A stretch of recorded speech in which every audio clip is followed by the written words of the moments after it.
Sound. Good afternoon, members, and for anyone observing, that is the Committee for Education meeting this afternoon into public session. So housekeeping first of all, just advise members that the committee meeting will be recorded and broadcast throughout Parliament buildings and online, and I'd advise those in the public gallery that they're welcome to use mobile devices as long as they're on airplane mode and that all devices are muted.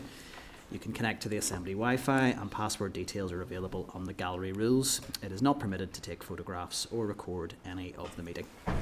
Okay, so that takes us to item 1 on the agenda, which is apologies. I have none. So that just takes us on then to item 2 on the agenda, which is Chairperson's business. So there's a couple of bits just to pick up here. I'll start just first of all.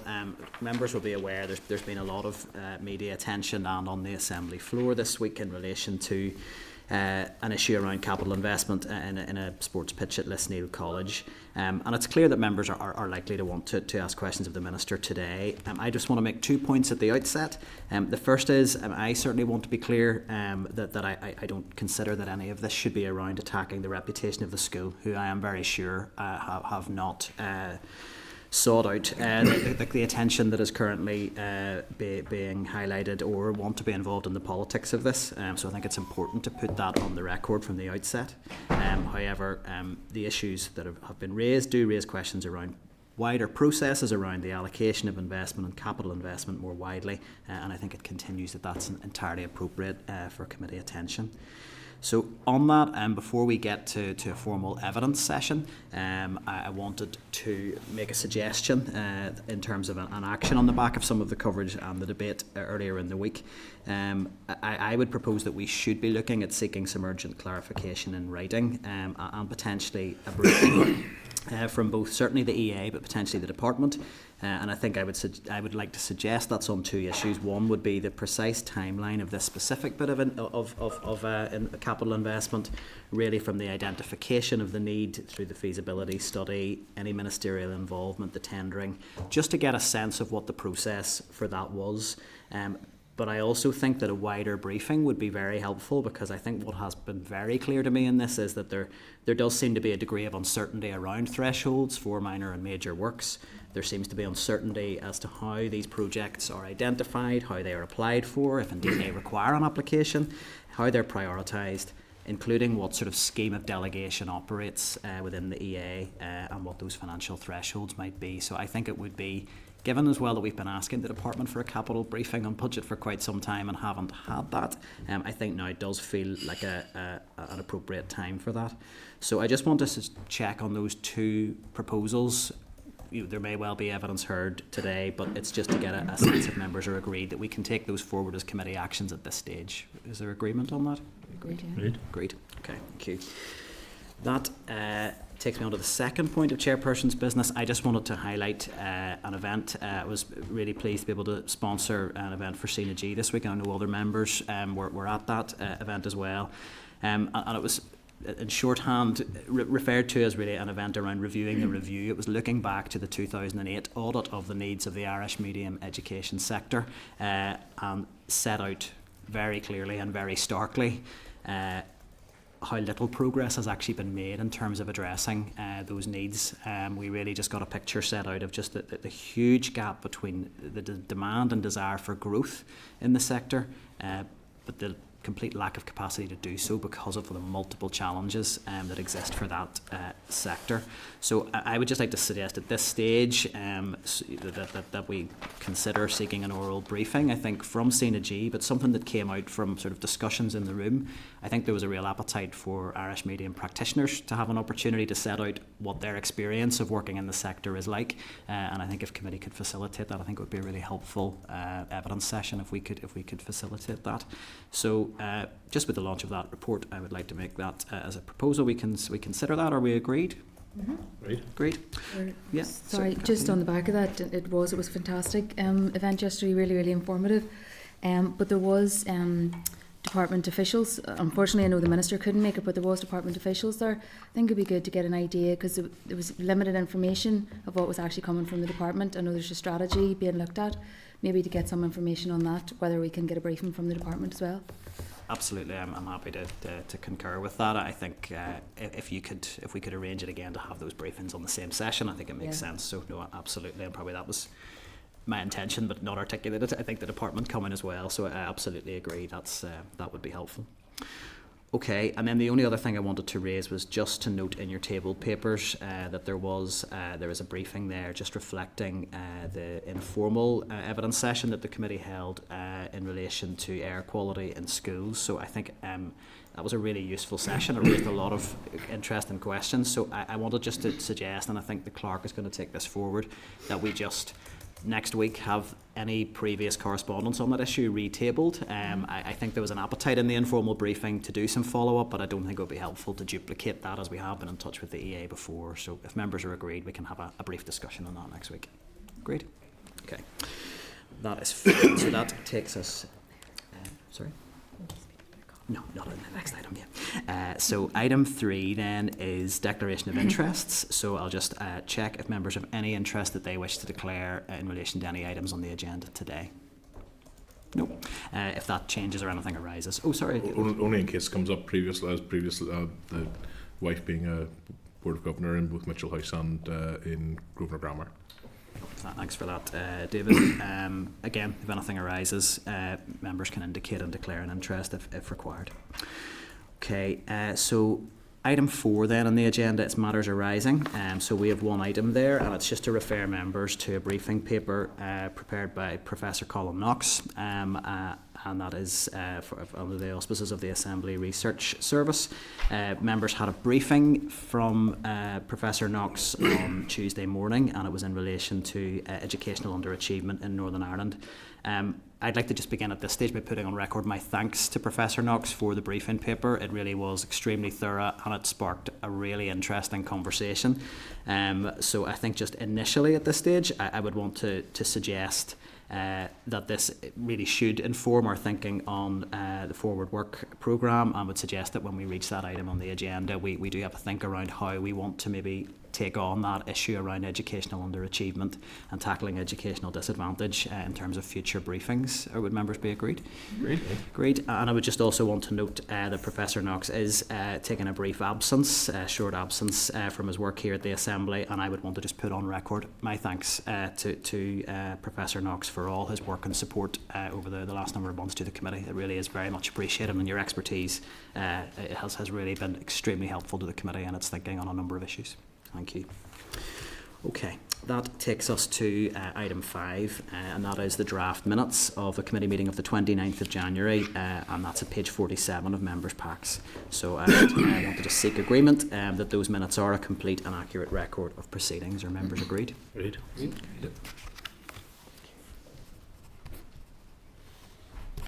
Thank you. Okay. Just moving on to item 6, and I just check that the Minister and the officials are here. Okay, so please do feel free to bring the witnesses through. So I would want to just draw members' attention to, this is in advance of the item 6, which is the ministerial briefing, and we have a briefing note from the committee clerk at page 53 of your packs. We have a Hansard of the Minister's previous oral briefings with the committee in March and June of last year. That's at pages 57 and 75. Please take a seat and get settled. We're just going through some of the preamble. And we have then material from the Minister and the Department, which has been provided for today's session, and that includes the published Special Educational Needs Delivery Plan and Agenda for Change, and those are all in your table papers. So hopefully members have had a chance to review those. Okay, so you're all very welcome here. So Minister, thank you for your attendance at committee today and for the officials. So I'll just introduce, obviously we have Paul Givan, Minister of Education here today. We have Ronnie Armour, Acting Permanent Secretary at the Department. We have Lindsay Farrell, Deputy Secretary covering Education Policy and Children's Services, and Heather Cousins, Deputy Secretary within the Department as well. So you are all very welcome. I would like to put just on record at this stage my thanks for the amount of time you've been prepared to give committee today. A 2-hour evidence session is probably more than we expected that we would get, so I think that is something I think it's important to put that on record, that the amount of time you're giving to the committee today is very welcome. Might regret it. Well, we'll see who regrets it at the end. It might be 50-50 by the end of things, but we'll see how we go. So I would just want to say at the outset, not in any particular order, that the committee has been clear that it wants to look particularly at the issue of special educational need and educational underachievement. Those have been key strategic priorities that the committee has identified. So we will be asking specific questions on those, but we also wanted to leave time for some open questioning so members could cover other issues. So I think it feels appropriate maybe to go to an open forum of questioning first. We'll do that obviously after an opening statement, but that's the sort of order that I would be proposing we do that in.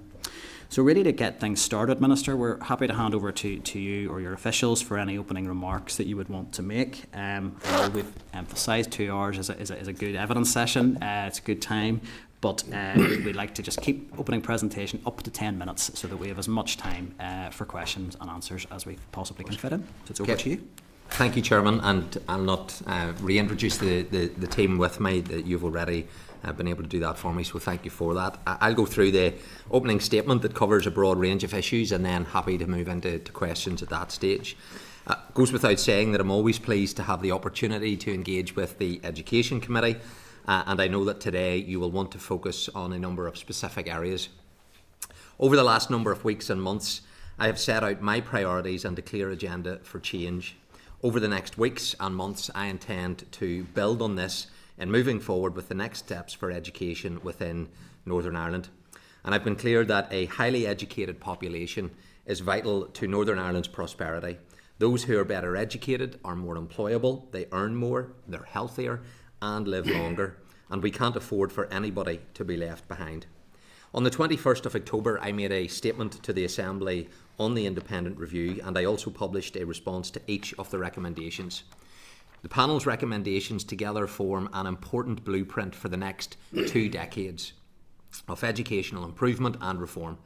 The review itself clearly recognises that its report provides a longer-term framework for progressive reform and will require a plan for phased implementation. In the autumn, I therefore drew on their report to set out my immediate priorities for a sustained evidence-based approach to improvement of the education system. Alongside the critical work of special educational needs reform, which is a key priority for the Executive as a whole, my focus will be on the core areas of curriculum, assessment, qualifications, school improvement and tackling educational disadvantage. Reform in each of these areas will be underpinned by investment in all aspects of teacher professional learning and leadership development, all wrapped in an intelligent accountability framework. And my approach is intentional. Educational research is clear that high quality teaching and learning are at the heart of driving educational improvement. Successful school systems ground changes in the classroom. Focusing first and foremost on teachers and the content they deliver, these are areas that have received limited focus or investment during the past decade. All need reflection, evaluation and improvement. For too long we've focused on structural issues in Northern Ireland, whether that be academic selection or the types of schools. We need to focus on what children learn, how and for what purpose. That is why I've embarked on a comprehensive approach that focuses on supporting teaching and reforming curriculum, assessment, qualifications and school improvement. All are fundamental to educational excellence. The next steps for education in Northern Ireland must be underpinned by a commitment to investment and reform in each of these areas. This is not a task for any one individual or group, but a shared responsibility. And let me be clear, each of you has a role to play. I am committed to working closely with our schools, teachers, parents, pupils and communities to ensure we move forward together. Moving to some of the issues that you've indicated you wish to discuss today. On January the 13th, 2025, this year, I set out my vision to the Assembly for an ambitious programme of reform to ensure that our education system is structured and equipped to effectively meet the needs of children with special educational needs. I've now published the final Special Educational Needs Reform Agenda and Delivery Plan. And I welcome any questions that you have today and hope that you appreciate how these documents reflect my commitment to driving forward this change agenda during my mandate. My programme of reform has a clear focus on delivering earlier intervention and ensuring that school leaders, teachers and educational staff have the resource and skills to provide support for children and young people who have or may have a special educational need in school, without relying entirely on referral to external support services. As I set out in my statement, where schools do need to access external support services, these must be delivered by experienced, expert professionals and must be easily accessible to schools. And my aspiration is that with enhanced in-school support, more effective and responsive support services being delivered directly to children and young people who need it will increase confidence in the system that needs can be met without, in all cases, recourses to a statement. We must also recognise the role and expertise within our special schools and place them at the heart of area learning communities to support inclusion across the wider school system. Reform on this scale cannot be a quick fix. It will take time, and be assured that some actions, though, are already underway or due to begin imminently. Streamlining of the assessment and special educational needs placements process will commence. The Education Authority's Operation Plan 2 was published on the 16th of January this year and prioritises strategic area planning for special education. Preschool education settings will receive additional resource for children undergoing statutory assessment, which commenced in November 2024, at an estimated total of £1.2 million in this financial year. The Education Authority will implement its graduated response framework and its new local impact teams model for pupil support services. The Education and Training Inspectorate has been commissioned to evaluate specialist education provision, including in early years foundation stage provisions. I've already mentioned that tackling educational disadvantage is one of my clear priorities, and my department already has a wide range of policies and interventions in place. Over £80 million is invested annually in programmes such as targeting social need, the extended schools programmes, the full service programmes and existing locality-based programmes. All of these interventions will help ensure an equitable foundation of support for our children and young people being in place to enable all children and young people to succeed. A key area in the A Fair Start action plan is promoting a whole community approach to education. This approach matters because a child spends only 14% of their lives until adulthood in a classroom and compulsory education. A whole community approach to education extends beyond the school gate and means children and young people are supported in all contexts in which their lives are lived. It recognises a learning and support continuum for children and their families or carers from pre-birth through to young adulthood and multiple pathways that can be available. I announced the RAISE programme in May last year, and since then significant engagement has been taking place within 15 localities right across Northern Ireland in order to support the development of bespoke local strategic area plans. These plans will set out the key activities needed to raise attainment and raise aspirations in those areas. And I recognise the committee has a significant interest in this area, and there have been a number of questions around the methodology used for selecting the areas in which the programme will operate. I have published the methodology used and the data. I've said previously that we know a community is not defined by a red line on a map and that there would be flexibility.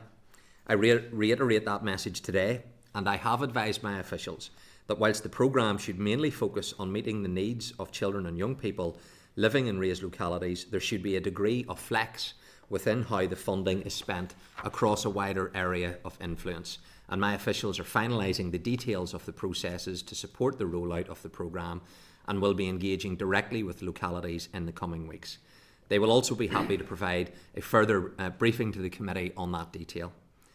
Rightly, there's been much focus on the issue of early years and childcare, and I'm committed to bringing forward an early learning and childcare strategy by the autumn of this year, which will support child development, make childcare more affordable and enable parents to work. In advance of this, and recognising that people needed immediate help, I secured £25 million of executive funding in May last year to implement a package of measures in this financial year. This investment is already making a real difference to thousands of children and families right across Northern Ireland. And I have secured £50 million in the draft budget for 25-26, which will enable us to maintain the momentum into next year. Crucially, it will allow the Northern Ireland Childcare Subsidy Scheme to continue beyond March, which will be very good news for the thousands of families benefiting from it every month. In terms of the committee's interest in school uniforms, I'm delighted that the consultation on school uniform policy received such a high level of responses, and that the clear majority of these support the policy proposals. These policy proposals were also agreed by my executive colleagues on the 5th of December of last year. I am pleased, therefore, that through the drafting work of the Office of Legislative Counsel and the policy instructions of my officials, a final draft bill was completed in January of this year. This represents significant investment of time from OLC, and I place on record my thanks for this. I can update the committee that I have written to executive colleagues seeking agreement to the draft school uniforms bill and for me to introduce it to the Assembly. And I hope to shortly obtain this agreement, following which I'll write to the Speaker to confirm a date as soon as possible in the immediate weeks to come for me to introduce the draft bill to the Assembly. And I know my officials are scheduled to provide an oral briefing to you in March, and I want to thank you in advance for the scrutiny that I know you will afford the draft bill, which forms an important part of how we can make good legislation in this Assembly.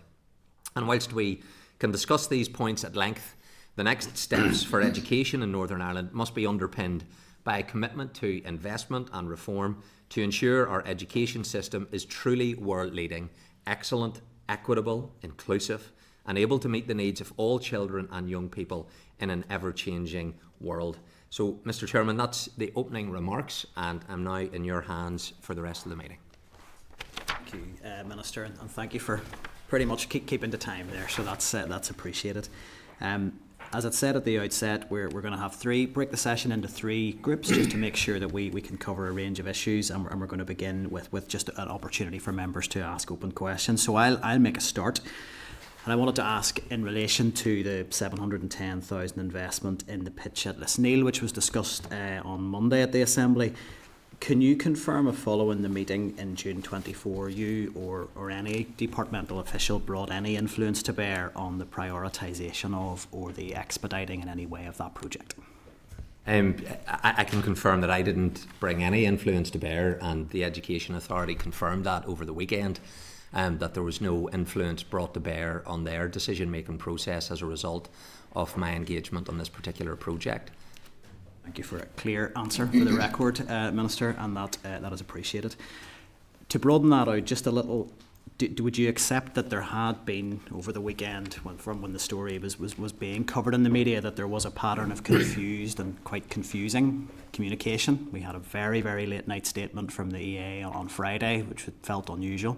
It then transpired that some of the information in that around the usage of the pitch was inaccurate. It then transpired that information on your own department's website was extremely inaccurate in terms of the amounts that were being suggested for thresholds for minor works. Still looking at the department website, it now doesn't have any monetary figures associated with that. There does seem to have been confusion that has been heightened by the communications around this. Do you accept that the EA or your department has any role to play in some of these questions continuing to be asked rather than a line being drawn on this issue? Well, I'll try answer them as sequentially as possible. In terms of the statement went out late, EA was providing a statement to provide clarity to that. I could see that there were members, some of which on this committee had been tweeting and putting out inaccuracies in respect of the story, and therefore it was necessary for a statement to go out. I think everyone would agree that shouldn't be going out at the hour in which it did. I think the intention was for that to go out on Sunday because details were being finalised, and it was my view that it was better to get information from EA out. EA acknowledge that the information that was provided in respect of the pitch not being used from 2019 was inaccurate, so that undoubtedly was regrettable. I've spoken to the principal of the school yesterday. It was one of his frustrations that had there been contact with the principal, he could have been able to provide that information to EA, and that would have made for a more accurate statement. And obviously then in terms of the figure to do with the 500,000, that had been provided for through Freedom of Information requests that had come into the department. The information was there that figure was not the accurate figure in terms of the delegated limit. But again, I think the department holds its hand up and says that was an oversight. It should have been removed. That delegated limit changed quite a number of years ago, and therefore the website should have been updated. And of course, having it brought to my attention that information was still there, I was clear that should be removed, because I could see why people may wrongly draw inferences from that being available.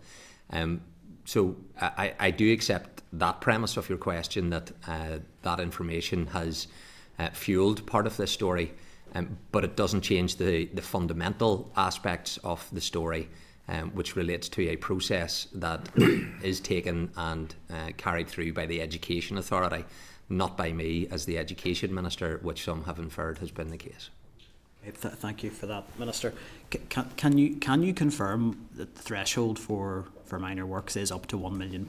Is that now the accurate figure that we should be looking at when we're dealing with these issues? Because I mean, there's now no information to reflect a monetary threshold on the department's website. Well, I can assure you, because I of course have been asking these questions. 1 million is the delegated limit, but there are processes, and all of the relevant stakeholders know what the limit has been, know how that process has operated from the time at which has changed. I'm happy for a precise date whenever that change did take place. But by way of just some information, when it comes to the delegated limit of that £1 million, I'll give you an example, because this change, and Ronnie will keep me right, I believe took effect in 2017. So that's how far back it goes. One example in terms of funding for this, and it speaks to the point that are there schemes deemed to be minor that go over the 1 million mark, and there are, and at that point the department is engaged by way of a business case, because the Education Authority would need permission in that respect. Under the £1 million it doesn't. So I'll give you an example. In 2019 of March, at St Kevin's College, there was £1.5 million approved on a minor works which provided new modular units, 6 general classrooms and a 6th form accommodation, and that was through a minor works scheme, and it was there to implement what was an approved development proposal. So that was over the 1 million mark, but that did engage the department because of that as part of that minor works schemes. Within the Foyle constituency, where Lisneal resides, there have been other schemes approved. Holy Child Primary School at a cost of £960,000, and that was for replacing 3 mobile classrooms and 3 modular units. And there are other examples that I relayed in the Assembly. £7.6 million of non-controlled schools. That equates to 56 schemes. So I think what I find regrettable in this is the focus on one particular school in that constituency, and I know the principal who I've spoke to shares that. Yeah, if I could just come in, I think remarks were made at the start of the committee which put very clearly on the record that there was no interest from this committee in terms of in any way trying to criticise or in any way call into question the reputation of that school. It is around legitimate interest that have been raised around spending of public money, and I hope that the questions will be taken in that spirit. So to widen that out then, just from beyond that question, I'll ask one final question on this issue. Are you satisfied as Minister that the current processes in terms of the schemes of delegation that operate for the EA to administer this money, in terms of how these projects are identified, how they are applied for, how they are prioritised, are you content that there is sufficient scrutiny? My understanding is that these come through the EA board with great regularity and they are marked for noting, so it seems to me to be entirely delegated to EA officials. I just want to get a sense, do you feel that has anything that has arisen over the last number of days given you cause to query whether there is the appropriate level of scrutiny over what are substantial sums of public money? And I want to be very clear, that's not a question about Lisneal, that's a question about your department's budget. Well, I can speak to the levels of funding that go through minor work schemes, and it is significant. You rightly, Chairman, make the point that these go to the Education Authority board how the board carry out its scrutiny and governance of that decision-making process by officers, I think, would be quite legitimately an issue for the board to be raising. We as a department obviously have a role in terms of the accounting officer type procedures, and Ronnie carries out that role. So I haven't got a concern. I look at the levels of funding delegated at below the £1 million, and in 2024-25 there was £30 million in controlled minor works and £34 million in non-controlled minor works. That includes special schools, a multiplicity of sectors, and that all operates within a minor works budget. And I absolutely encourage EA board members, where these decisions are being taken, that if they have concerns, they quite legitimately can raise them. And I'm sure those will be raised. From your perspective as Minister, when we look at the scarcity of resource, and that is a theme you've returned to in the Assembly many times, that there was clearly a scarcity of resource in the department's budget. That clearly creates a scenario where there is a huge level of competition effectively for any resource or any capital investment that's going to go into a school. And every member around this table, and you yourself and your own constituency, will know the demand for investment is always going to outstrip the available resource. In that scenario, schools, I think, quite rightly want to know how are schemes prioritised. Who makes the decision that this scheme merits investment? So a scheme to bring a pitch to Irish League standards merits more investment than a roof that's letting water in. So it's who makes those decisions, and are you content that the processes for prioritisation are clear and transparent? Well, I am, in respect of the processes that are followed.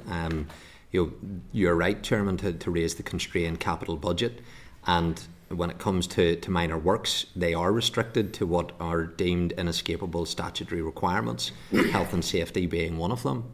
And for those that want to look at this particular scheme, an assessment was carried out in 2019.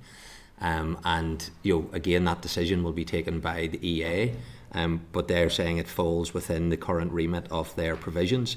And the other areas: fire protection, safeguarding statutory obligations under Disability Discrimination Act. So you're right to highlight there's a scarcity of resource. I think I share that frustration, and I speak to that as a wider point, that when one school gets and another school hasn't got, they will raise questions and may have frustrations about that. My frustration is the underfunding of the Department of Education and our capital budget at a global level, and the bids that I put in to the Finance Minister not being granted. That is a global frustration, that rather than people wanting to take money off one school because their school hasn't got, we need much greater levels of funding for all of our schools.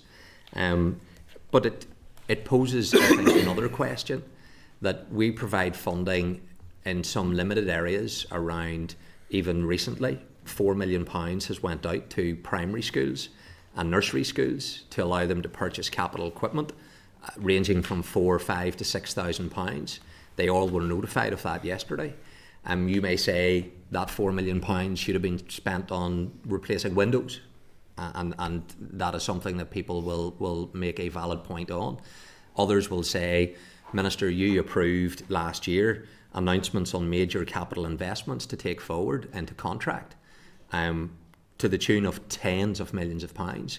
School enhancement programmes, tens of millions of pounds. So we are taking forward brand new schools. And I again pose the broader question: which one of the new schools do members not want to go forward?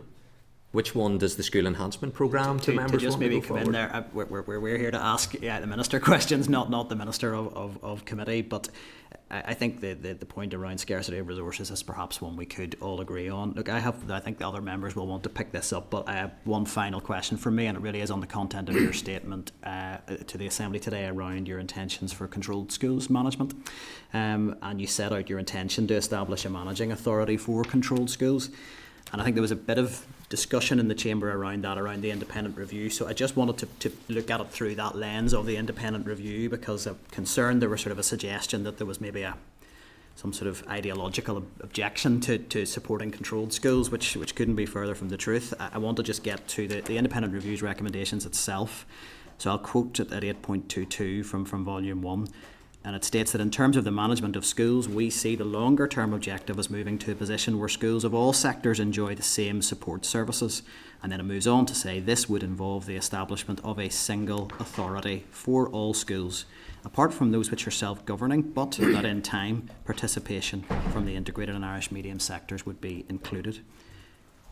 That's the recommendation. There is an interim recommendation, which I don't dispute, around a directorate within the EA, and I think that's been rehearsed very clearly, and I'm going to concede I don't have any major objection around that if there's a restructuring at EA level.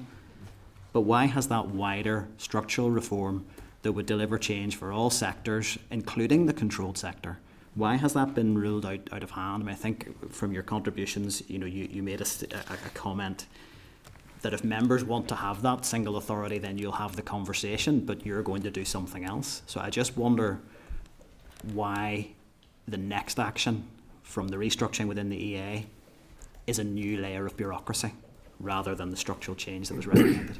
Well, it isn't that it's a new layer of bureaucracy, because I think you've helpfully highlighted, and forgive me for not being able to just find the exact quotes out of the report. I provided them in the Assembly, where the independent review recognised that the current structures are suboptimal for the controlled sector. So that is unique to one particular sector, which is the largest sector, which reflects controlled schools, controlled integrated schools, Irish medium schools, special schools, all fall within the controlled sector, not what some, I think, wrongly classify as being unique to one particular community.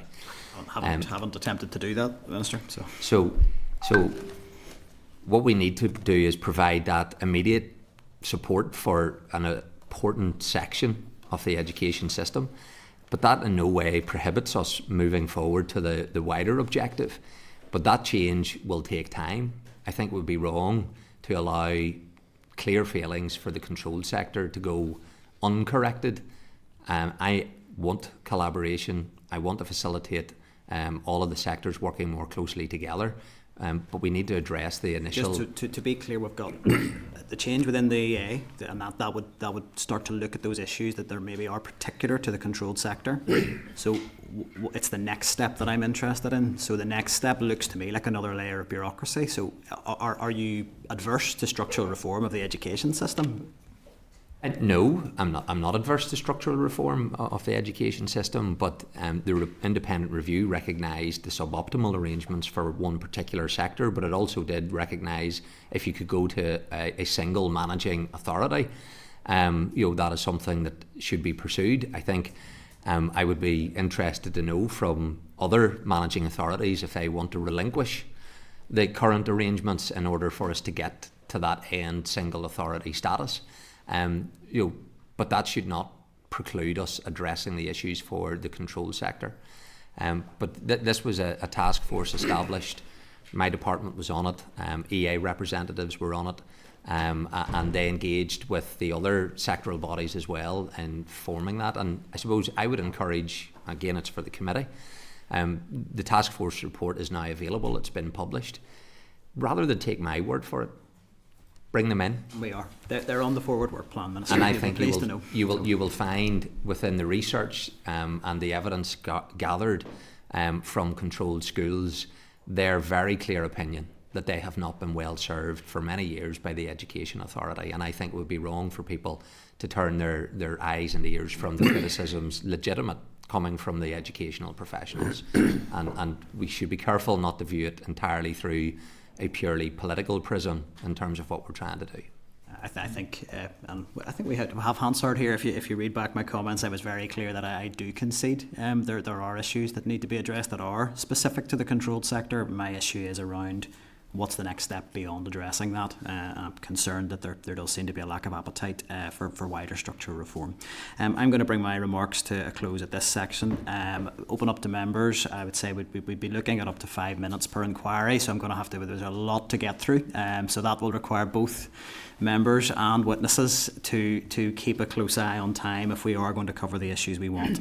So I will, please forgive me, I am going to come in and interrupt if people are you sort of abusing the time scales on this, because we want to hear on as wide a range of issues as possible. So I'll bring the Deputy Chair in at this stage. Thanks, Chair. I attended the Corleone and Gael Sculliac event in the Long Gallery yesterday. Minister, you didn't manage to make it yourself.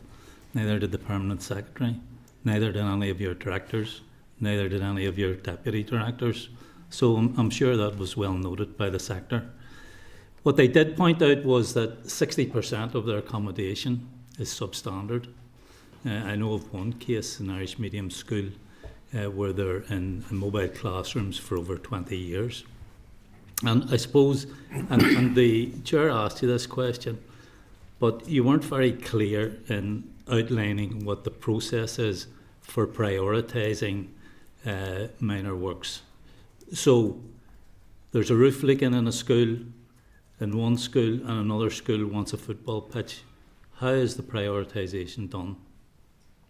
So the prioritisation, it's health and safety, fire protection, safeguarding statutory obligations under the Disability Discrimination Act. That is currently, in terms of trying to keep schools open and safe, as to what we're doing. I think there are questions that can be asked around schemes that are being funded within that delegated limit. I think that's legitimate, and people can ask that.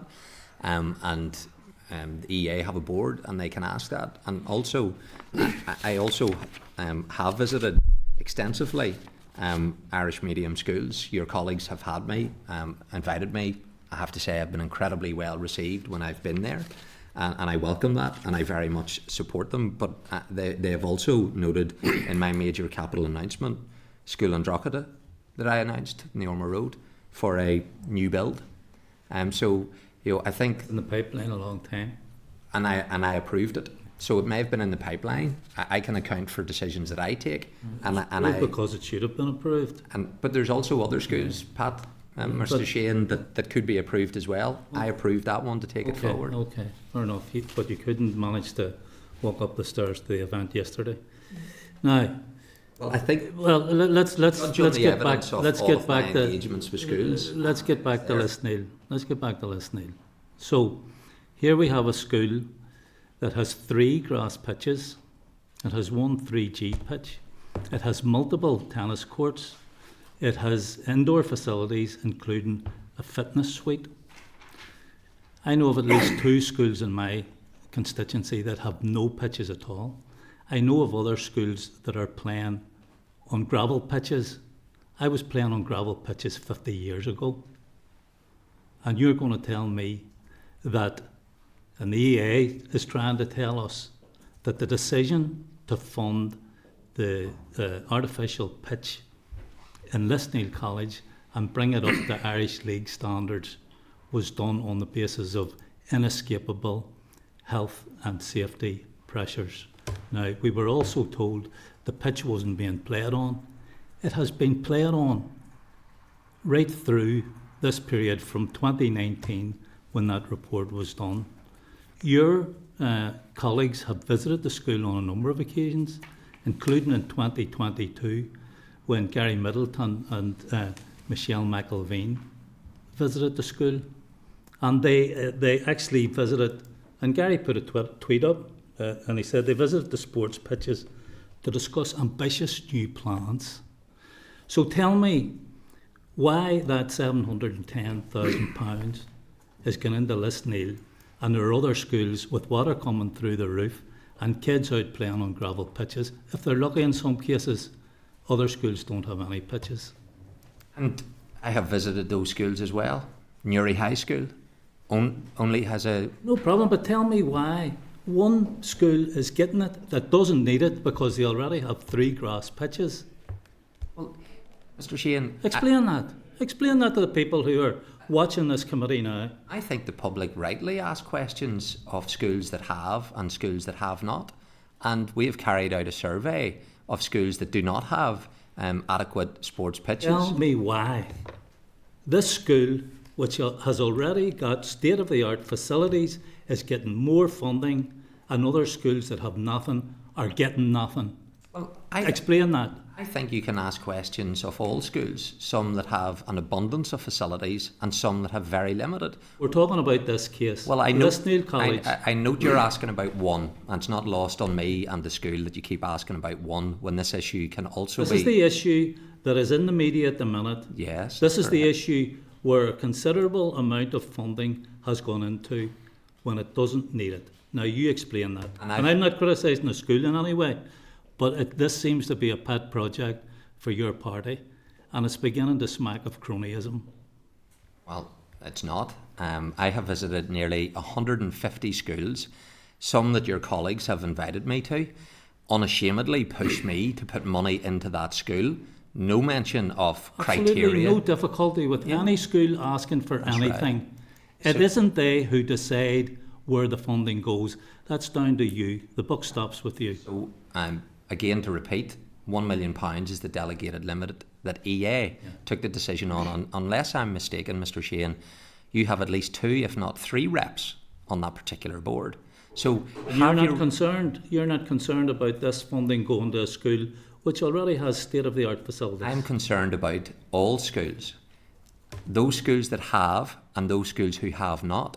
That's why I'm taking forward the physical education curriculum-led capital programme, because when I went to Newry High School, they highlighted to me the neighbouring schools all around them. I note they're the only controlled school in Newry, and they said, look at all of these facilities and new builds, and look at what we have. And I think they rightly challenged me to put more support into their school. Just as, Why wouldn't they? and why wouldn't they? Why wouldn't they? So why single But out why, one if you particular had gone to school? one of the other schools in that area that you're talking about, who already had state-of-the-art facilities, and they asked you for more, would you not have said, hold on a second, there's a school just across the way here that has nothing, and I need to prioritise that school. You already have plenty here, and that's what's happening in this situation in Lisneal. So let's explain why that is happening and why other schools have nothing. Why 60% of accommodation in Irish medium schools is substandard. Why some children have been in mobile classrooms in an Irish medium school for 20 years. So in the Foyle constituency, £7.6 million has been spent on non-controlled schools, 56 schemes. One Catholic maintained school got a brand new 4G pitch. I don't hear the member raising concerns about that expenditure, but I do hear, and the school hears clearly, the repeated focus on one particular school. And you contact the school, not me. I encourage you to do it because you're invoking the school. The school aren't delivering the funding. Will you ask the school? The Because school I aren't have. delivering the funding, and you're not going to answer the question, so I'm going to move on to some other issues. Well, I have answered the question. You just don't like the answer. No, you haven't answered the question. You haven't answered why that school got and other schools don't get. So we've discussed that issue. I mean, this is a sort of characteristic of your tenure so far, Minister. There's a lack of transparency and a lack of accountability. Your refusal to answer questions. So you were asked a question in regard to your decision around the proposed transformation of Bangor Academy to integrated status.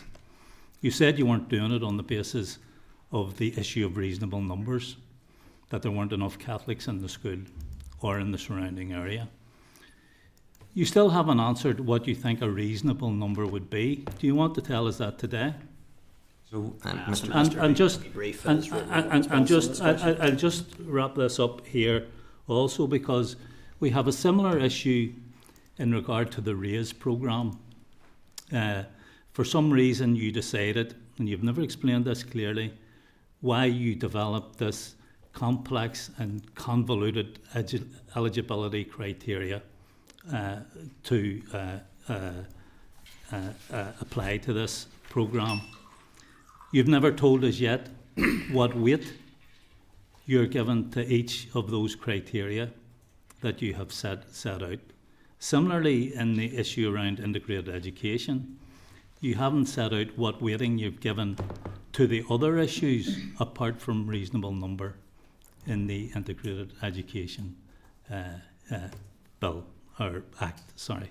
So all of those issues are creating for us a view that you're not being transparent.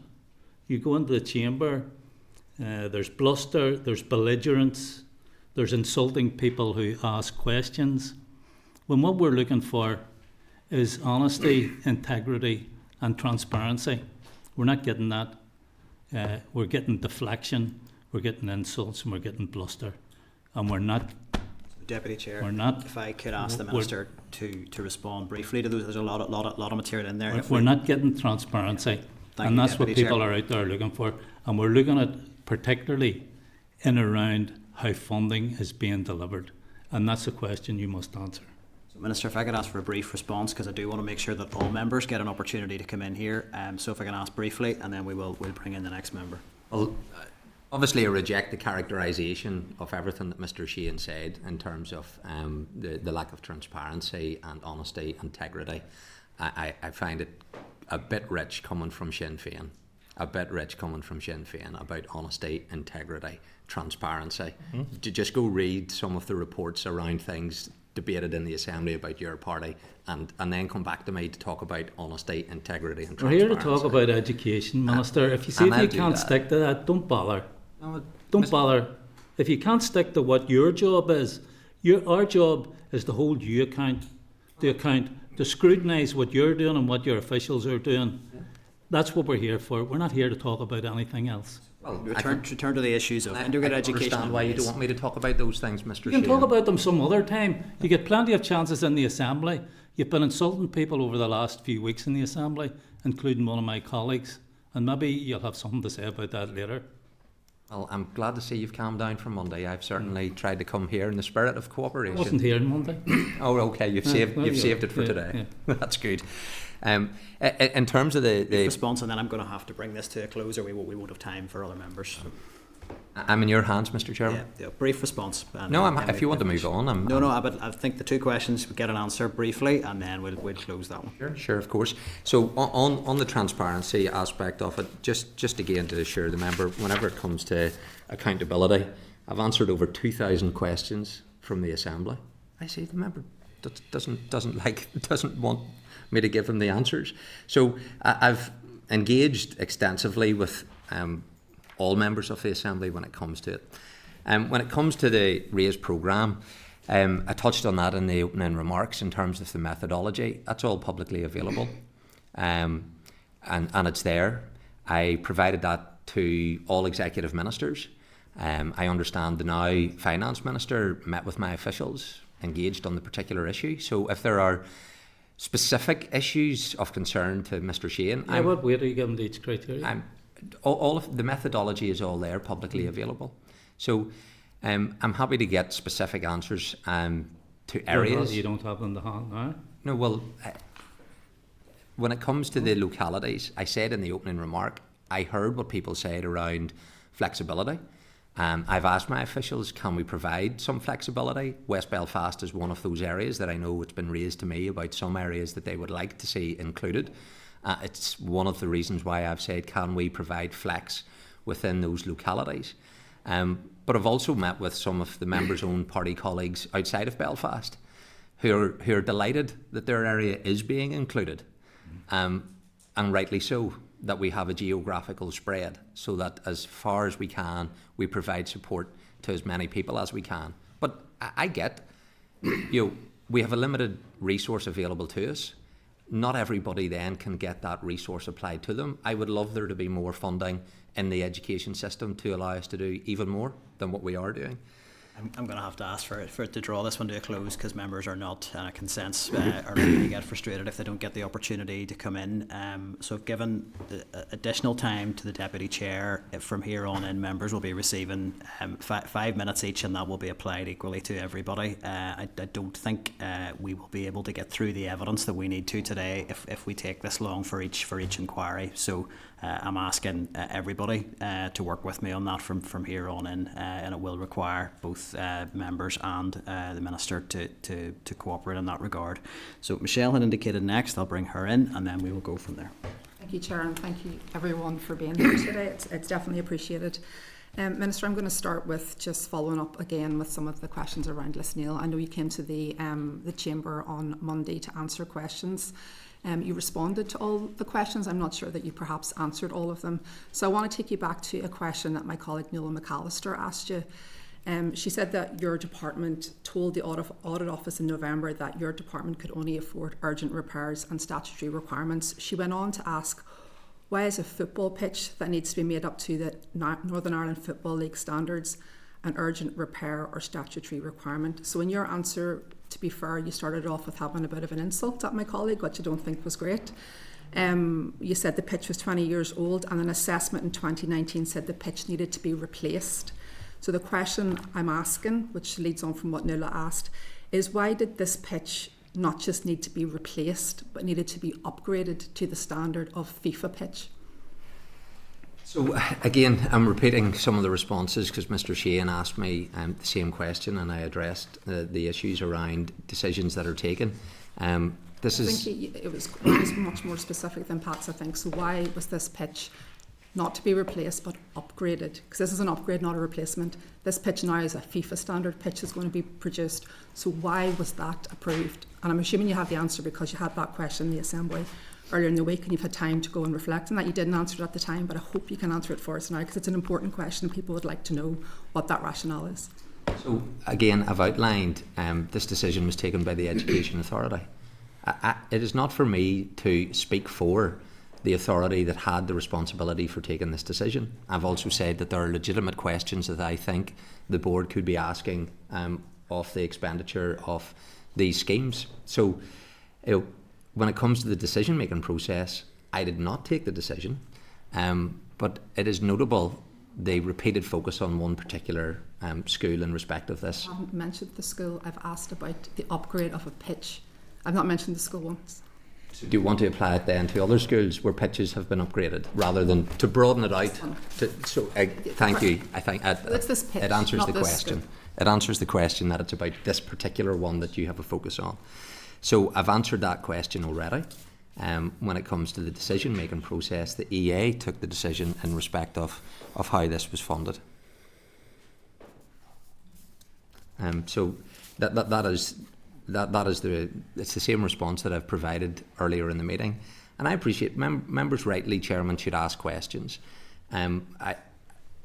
Speaking to the first point, typically I will respond as best as I can based upon the nature of the question that comes to me. So some members, we're in a debating chamber, that can be challenging, it can be robust. I note you also put comments on your Twitter feed that were not particularly appropriate about me.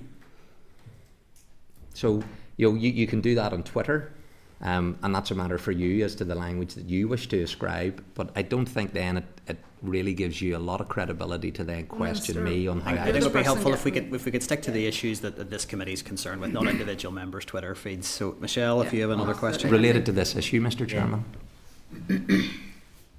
Facts and accuracy, that was something that you said repeatedly in terms of your contribution on Monday, that you were bringing facts and accuracy to this discussion. I think from the comments that the Chair has already raised, there was a number of very key points that weren't facts or accurate in terms of the minor works limits and in terms of the EA statement in terms of that pitch being closed in 2019 when it wasn't. The best way to get the facts and accuracy around this, I think, is to be fully transparent around the paper trail. Are you comfortable to release the feasibility study that was done in 2019 and any of the other paperwork associated with the identification of need in terms of the tendering, etc.? Can we get that into the public domain? Because I think that would provide assurance to people. I don't think we have restricted any requests that have come in for information. So, I'm sure EA will be more than happy to facilitate the paper trail, the evidence-based decision-making process. I would have no difficulty with them doing that for this scheme and every other scheme that they have decided to fund through their minor works delegated limit. I have just one more question to keep me in time. Integrated education, we've already raised the issue of Bangor, and I think it's been well rehearsed in the media that you didn't follow the advice of your officials when it came to making that decision, which is your prerogative. The specific question I think I've asked before again in the chamber but didn't really get an answer, so I'll ask it again today, is did you seek any additional legal advice that helped inform your decision not to approve the transformation scheme in Bangor? So This development proposal was treated like every other development proposal that comes to me. The same assessments carried out within the department, and then it comes to me for a decision to be taken, and so I take the decision following all of the normal processes. I didn't commission independent legal opinion on this decision, nor have I ever commissioned independent legal opinion on any development proposal. I think the parents and staff in Bangor, given how disappointed they are in how this decision has been reached, would expect me to ask, is it the case that you just didn't want to be the minister who signed off the biggest integrated school in Northern Ireland? I'm the minister who has signed off 5 development proposals for schools to transform and to become integrated. I'm also the minister who has approved development proposals to close schools, including controlled schools. So each individual... Minister who didn't go against your officials' advice in terms of a school, I think it was the Queen Elizabeth II school, to keep it open when the advice was to close it. So, you know, you've got examples there of both sides of that, really. So it's not unique, you know, that a minister will take a decision contrary to advice that has been provided. I'm not the first minister when it comes to development proposals who have taken a different view, not just from within the DUP, but whenever other parties held this position. So, you know, but I suppose defend the right for democratically elected members of the Assembly who are ministers to take these decisions. But I fully accept, and that's why I sent a letter to every single parent in the 2 schools in Bangor, outlined in detail the rationale for the decision that I had reached. And I also absolutely welcome and support their desire to be inclusive and open to all. It's my desire for every single school in Northern Ireland to be inclusive and open to all. But I also have a legal framework upon which that I have to take decisions. I considered that legal framework. I don't believe that my officials gave appropriate attention to the statutory framework which exists when it comes to this. That is a view that I have, but it is a view that others may well disagree upon, and they're entitled to have their view on that. Danny, you'd indicated next. Chair, thank you. Minister, just before I start, have you any reflection on the comments you made towards me on Monday in the Chamber? On Monday? Mm-hmm. No, I think the member in posing the question... Okay, no, it's fine, no problem. We'll get straight into it. Minister, are we being misled? EA released a statement, according to you, on Friday night because of remarks that were being made on Twitter. I'm not on Twitter, so I didn't see any of them. Didn't talk to the school, but then released another statement saying the pitch was now in use when it originally wasn't in use. Are you not concerned that for the health and safety concerns are that the users of that pitch that have been using it all that time, is there not concerns around that there? And do you know exactly what the EA is going to deliver for this funding, exactly the specification? Well, EA, and I said it in response to, I think the chairman, Mr. Sheehan, asked me about this, EA did put out information which was not correct. Yeah. They then corrected the record for that. Are you concerned about that? Well, yes, yeah, of course, good. I am concerned. And do you know the full specification of this pitch? No, I have not went through the full specification of the pitch. I think as the leader and the Minister for Education that you really should be concerned about it, considering, look, I used to sit on council, you can deliver a pitch for a fraction of that money. You know, if I quote what you've said, in 2024 your department told the Audit Office that minor capital works and maintenance budgets were to focus on priority needs such as statutory requirements, emergency and urgent repairs.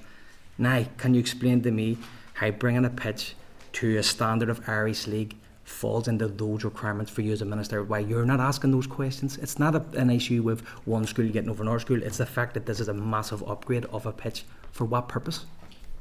I'm repeating the same responses that have been asked. You haven't answered that part of it. Well, the record will show the answers that I provided to the same questions, and for the sake of time, I'm not going to repeat the same so answers. You're not going to answer my question then why it's up to the standard of an Irish League pitch. So, okay, Minister, so do you believe that it's in the public interest to be investing hard, and you've said it, you don't have enough money, your budgets are tight, that you're going to consider then a spectator fence to be fair, to be a fair funding for an upgrade when a school does have broken windows, that has a leak in the roof. Do you think that's fair? And that's not me picking a school. Look, tell me how that's fair. Well, you are picking on the school. No. I'm talking about the upgrade of the Irish League standards. Why is there a spectators fence? Well, Why? So again, there is a singular focus on one school. No, I'm asking a question. Is it public money, Minister? Why is it being spent from the EA education budget for spectators fence? When are your members on the education board going to ask that question? I'm asking you as the Minister.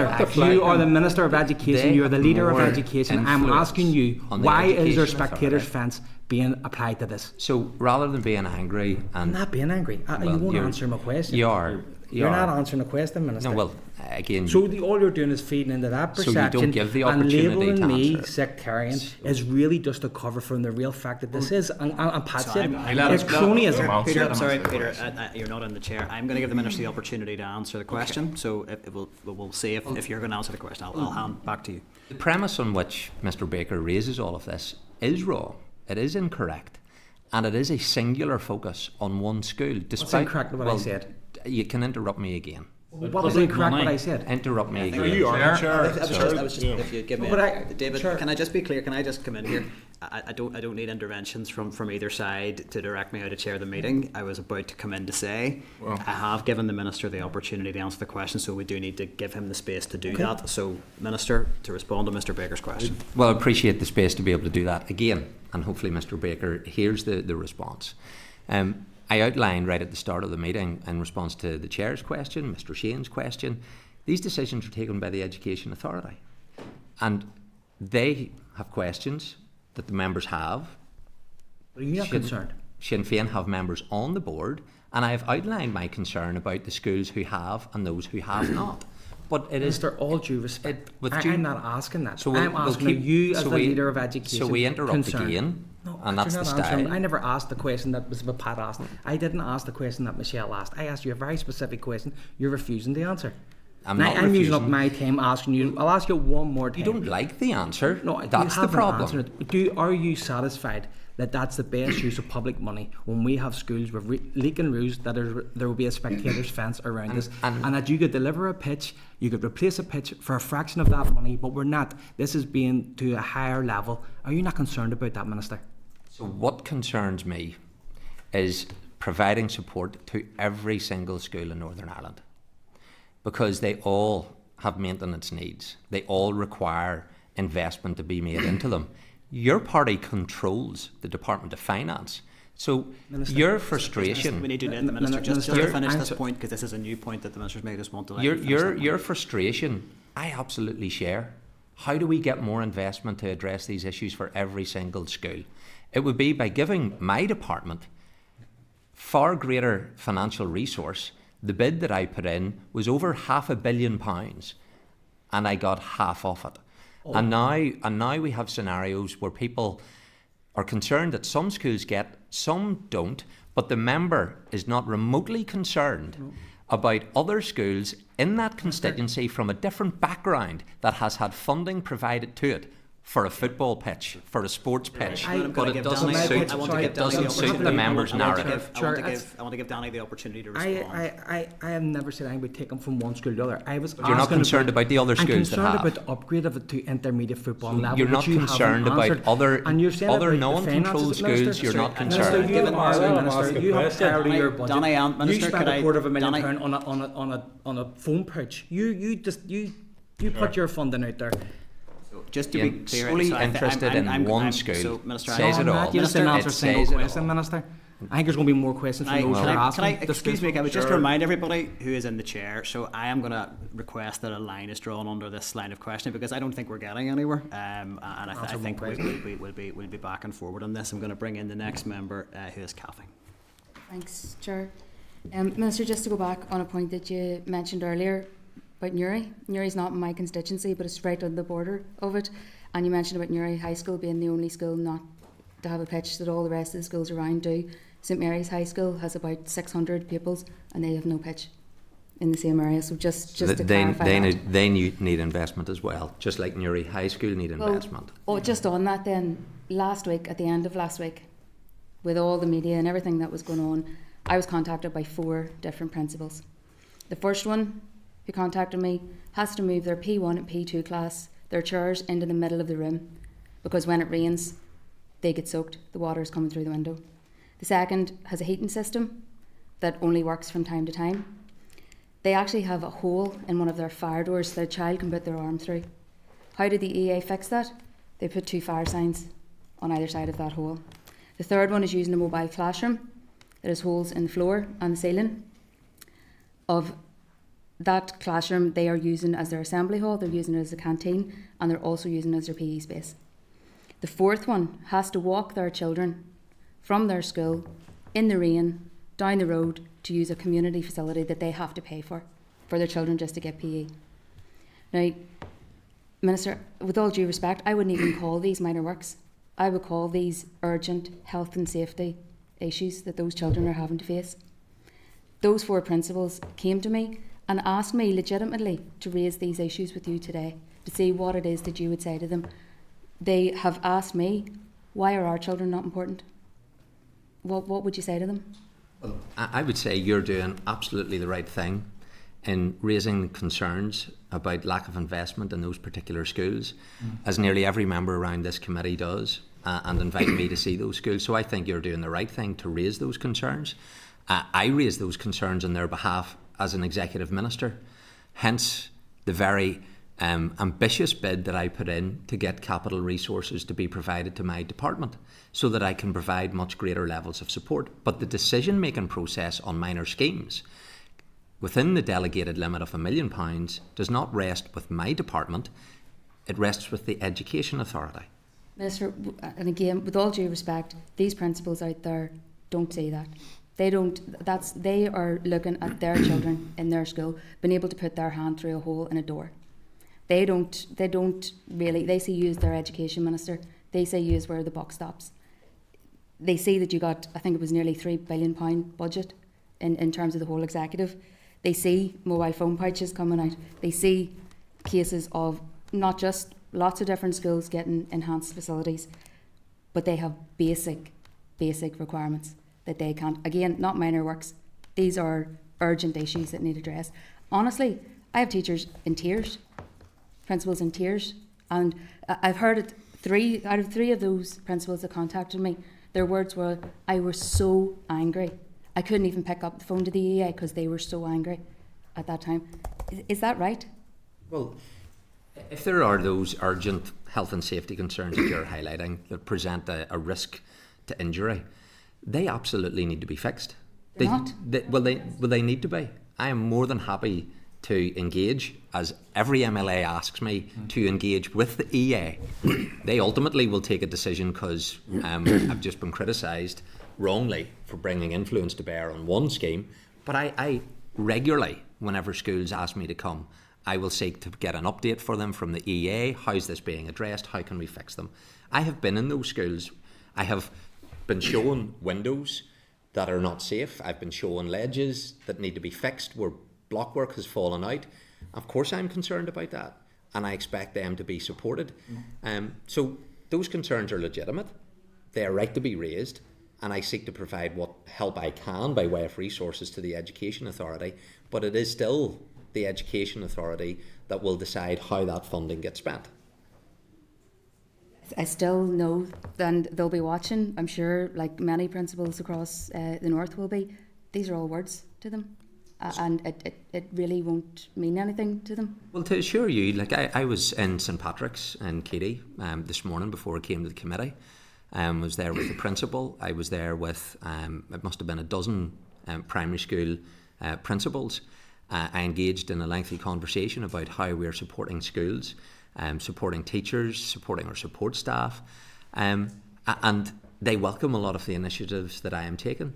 So I appreciate that for 1 hour we have focused on one school issue. Minister, with all due respect, I'm not focusing on one school. I'm focusing on these principals who have contacted me. People are at pains, Mr. Chairman. They don't want to say this is about one school. All of it is connected. to the characterisation of this four one principals who school. contacted me directly, And they I'm deserve raising to their be concerns supported. with you. And I've said that. They deserve to be supported. Okay, thanks, Chair.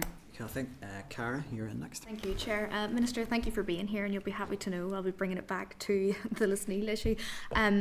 Minister, can I ask you, you had talked there about, you'd said this was a decision made by the EA and you cannot speak for the EA. But if the decision was made by the Education Authority on the basis it was a health and safety concern, and initially they had believed this pitch had not been used since 2019, we know that it has been used, and we know that it has been actually used by a football club in the area as well. Do you think, now knowing this, now knowing that the initial information they had received wasn't entirely accurate, do you think that this investment, as a minister, do you think this investment and funding should still be upheld? I think Lisneal have absolutely every right to ask for investment in their school. As every single school has the right to ask for that investment, to engage in their public representatives to seek to get resources provided for their school. Then there is a process that will be followed, as there was in this particular case. And the Education Authority took the decision to fund this scheme. So they will have followed their criteria and processes in doing that. That is a decision now we know for that the Education information Authority. they initially made the decision on isn't entirely accurate. So do you think that this should be relooked at entirely? No, Or do you think I am not going to get involved, as members are here, of singling out one school. This isn't about the school, though. This is about I know your transparency pains. of the action and the investment. You speak to the principal of the school and I you will happily ask. speak with the principal. Well, I please do, welcome because that your engagement. foil colleagues still haven't spoken to the principal despite quoting the school liberally. That school absolutely feels this is purely about them. A school in Foyle being victimised and targeted, and I think a very political manner.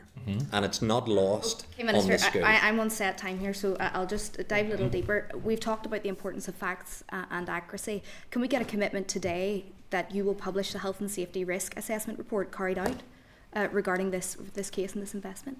Any documentation on this, there will not be any barrier from me. That's a yes. And there will be no barrier from me in any documentation being published. The Education Authority is the authority that managed this particular scheme. So you would support transparency? I have no difficulty in Okay. I have no difficulty in any transparency. In fact, I support transparency on the funding of minor schemes right across Northern Ireland. And when I look at the information presented to me, and in the Foyle constituency, there has been funded provided to the tune of £7.6 million for non-controlled schools. Notable, not one member so far has any concerns about how that expenditure has taken place. Okay. Moving on then, Minister, in my own constituency, I attended a school which I could see visibly was crumbling down around me. They had a room that was fit for purpose to become a sensory room to assist with the children within their school that had special educational needs. Can you understand why schools, why principals, what teachers, just as my other members across this committee have said, are rightfully confused and frustrated that they're seeing this level of investment in a pitch that is being upgraded?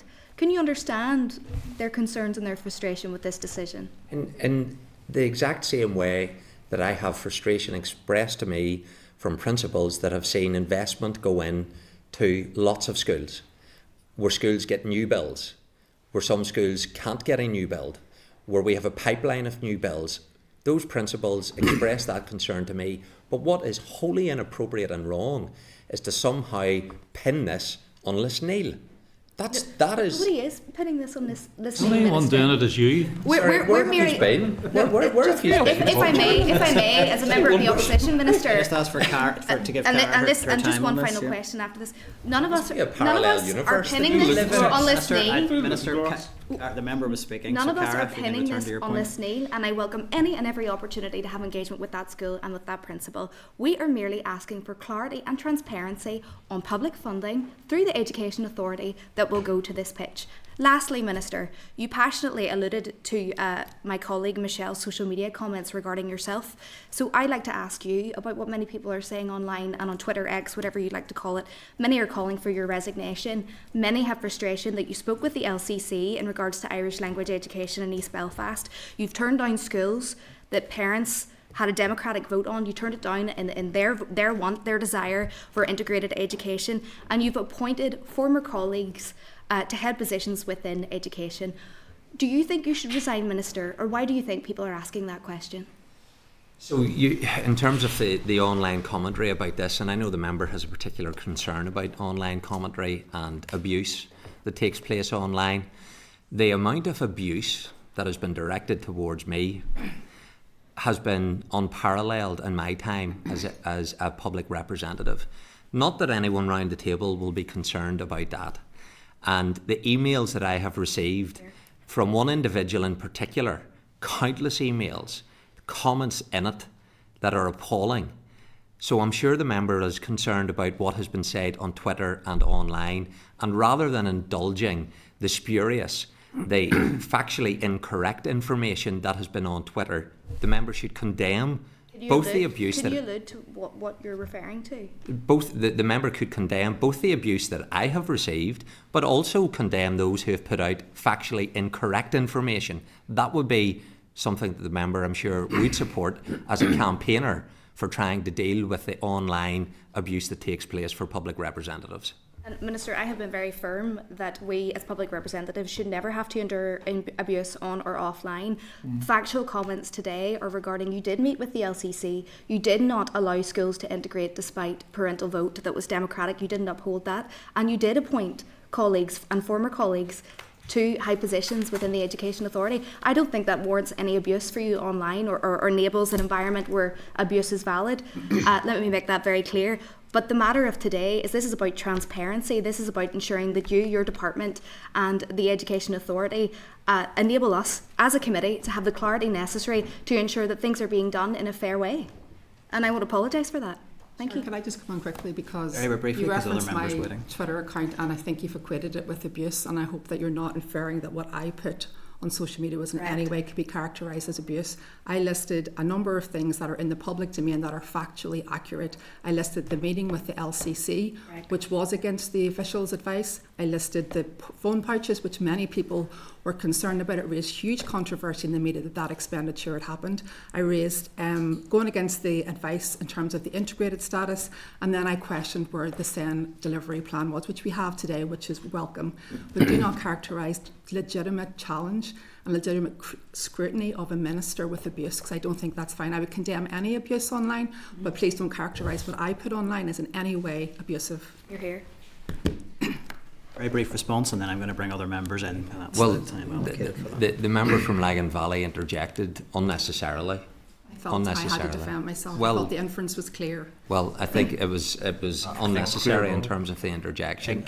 I think members had our opportunity to make our point. Do you think want to respond, Minister, or should we bring another member in? Well, no, I think the monologue that I was just subjected to from Miss Hunter speaks volumes, because all of it can be dissected in detail and given justifiable and rational explanations. But the member's not interested in rational and justification which can be based upon fact. She's interested in politicisation of these issues to score cheap points. Draw a line there. So, David, you're next.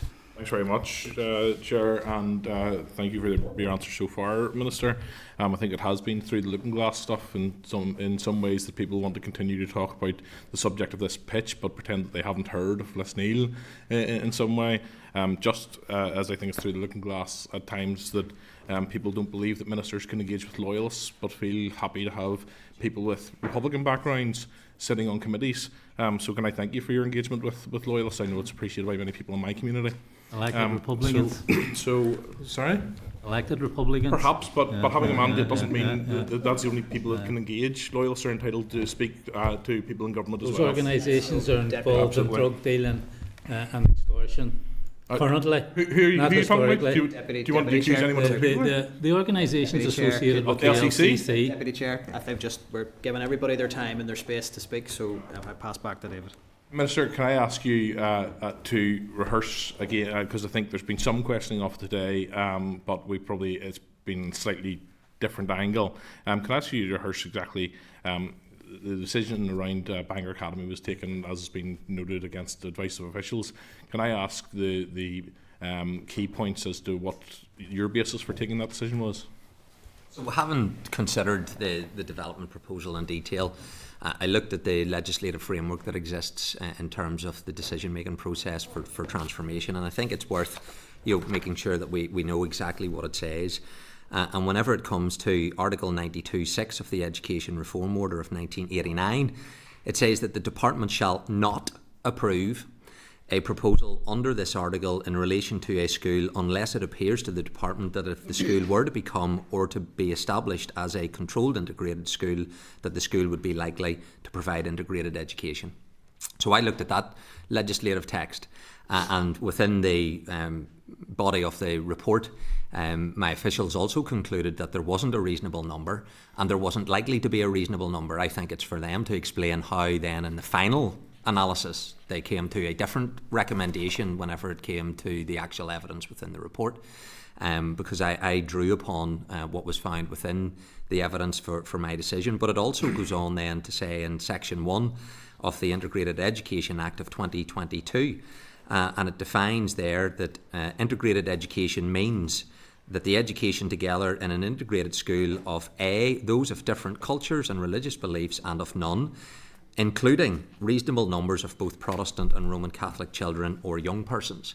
So the legislation defines clearly that there is a requirement for there to be a reasonable number. And of course that then brings into, well, what is a reasonable number?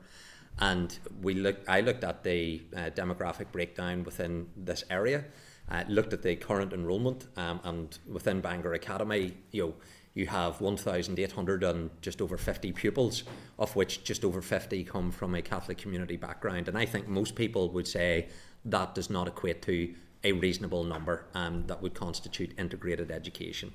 But you also have to look at, historically, what has been, and people are asking for a reasonable number. And in the past, and on NICE's own website, they speak about 40-40-20. As to what would constitute an integrated school. There has been guidance in the past as well in respect of this issue, and there was an old test that was applied by the department that you would need to have 10% of the minority community in year one, and that would rise to 30% after a number of years. So applying even NICE's own 40-40-20, it fails. Applying an old test of the department's policy, it fails. And then I look at the statutory test that exists, and I believe that it doesn't meet those tests, and therefore I came to the view that I did. Thanks very much. And then, so then leading on, you talked about the matter for officials. I know that Heather's here. Heather, I know from the documentation available on the website, you're one of those that cleared the proposal alongside a name and Broderick. Could I ask you how, in coming to your advice, you decided that that advice should be to recommend that the proposal be allowed on the basis of a 2.5% to 3% Catholic population of the school, and in doing so, could I ask you what you feel would be an unreasonable number? At what level that would have become unreasonable? Thank you for the question. I do think this is a difficult one for officials because the Integrated Education Act is so new and doesn't define what is reasonable numbers. Officials provided their advice. That is published and on the departmental website, but it is only officials' advice. It is then for a minister to make the decision. Advice with a recommendation, and that recommendation went forward even with a 2.5% to 3% population of Catholics within the school. I think I accept, or I hope you would concede that who the general populace in Northern Ireland, 3% of a populace of a school being from one community and the rest being from another and others. Would not necessarily be what they envisage when they hear the word integrated, and so would not necessarily deem it reasonable. Could I ask why officials did, and why you've cleared that on the basis of that on that 3%? Well, I think that you can see that officials provided a full range of advice, and then Can I ask you to comment specifically on the number, on the 3%? At what stage would that have become unreasonable? We didn't actually look at numbers in total. We did say this is a very Why did you not look at numbers if that was a key part of the criteria? We have duties to promote, facilitate. That's what we. Is there any number that would have been low enough for you not to have taken at first the duty that you're talking about to promote integrated education? Is there any number that you would have thought unreasonable? 0. 0. Okay. Well, I think that's eye-opening, and will draw a few eyebrows from those watching. We take things in the round. So what is the point in legislation. having criteria if officials are not going to consider it? Officials considered all of the. Well, you just told me that criteria. 0 is what is unreasonable. So there's no. So what you're saying is there is no point. There is no point at which you would have deemed that unreasonable. I gave you an opinion because you pressed me for an opinion. Yes. Well, I asked on detail, but I think it's a remarkable answer. Officials look at everything in the round in detail, look at all perspectives, all point of views. One of the issues that we're grappling with as well is demand. And when you look at parental votes, that's an indication of demand. And you look at our duties to facilitate, promote. That's basically where officials pitched their advice. They said it was finely balanced. You're telling me you could have a school that is 100% Protestant or 100% Catholic, and you do not think it would be in any way unreasonable to have the integrated education label applied to that school? And if so, what exactly does the integrated label mean? It's not really for me to say what I think the integrated label means. There are many very successful integrated schools. There are some integrated schools that haven't been so successful due to their location and so on. I think an important part of it was to look at what the plans were to move from the 3% to make it more integrated. And that's kind of what the finely balanced bit was based on. I think it's something that needs to be looked at in terms of where do we go from here. We have an old document on transformation that we are revising to look at what does it mean, what steps would a school have to go through in order to demonstrate that there was going to be integrated education. So we do appreciate that this is a difficult one, that it's not clear-cut, and that we need to do more to clarify and help schools through a process. I think some people would think the 3% was more clear-cut than others would agree. I'm not sure you've satisfied me nor helped me with the definition of an integrated school, but in fairness to you, you're not alone in that. I seem to be having trouble getting what exactly integrated means. You've made your point, David. I mean, I think the point around the transformation journey is what needs to be focused on. That I don't think anybody has suggested when a case for change is made, the school should be the finished article and should be given space, in my view, to go through that process. Peter, I'll bring you in next. Thanks very much, Chair. Perhaps refreshingly, I'm going to ask you about educational underachievement and special educational needs, given that we're slowly running out of time. Minister, we had an informal briefing yesterday from Colin Knox. I'm going to read out some figures to you, which you'll not have access to, but they're pretty straightforward. We're looking at examination performance. So pupils getting 5 GCSEs at A to C, which is sort of standard metric. Controlled non-grammar were scoring 53.6 across that, and Catholic maintained non-grammar were scoring 62.2. So I'll do the basic math for you there. Effectively, the Catholic maintained non-grammar schools are outperforming the controlled non-grammar schools by 8.6%. Okay, so they're doing significantly better as opposed to their counterparts. I suspect you will probably agree with me that controlled non-grammars need more support, and I did look up the line from the document we were discussing earlier from the independent review. The managing authority role has always been a challenge because the EA also provides a wide range of services to other schools. This results in complicated systems for school management, which are, in particular, suboptimal for the control sector. This has been compounded by the terms of the Integrated Education Act, which imposes on the EA the duty to support integrated education. Minister, in terms of dealing with educational underachievement, specifically within the controlled non-grammar sector, would you agree with me that it needs support? And if so, what sort of support would you think it requires? Well, can I thank Mr. Martin for the question? I'm delighted now, an hour and a half later, to actually get into the meat of what education is about, what goes on in the schools, the classrooms, and teaching. Rightly, the member draws out the differential, and I think that is to the credit of the Catholic maintained sector, who do excellent work, and particularly in areas of socio-economic disadvantage. I see it firsthand. There is really good work taking place, and there's a lot of learning to be got from CCMS and those Catholic maintained schools that are producing good qualifications. Controlled schools are not performing to the same level. Many good ones. I declare an interest. I was a controlled non-grammar school pupil at my school. So what can we do to help beyond, and we haven't got into RAISE, and RAISE is going to give us an opportunity and a whole community approach to help educational underachievement. But this is where we get into our curriculum. How relevant is the curriculum? That's why there's a review of the Northern Ireland curriculum taking place. And then flowing from that, what is the assessment process? And we need to get more data around assessment.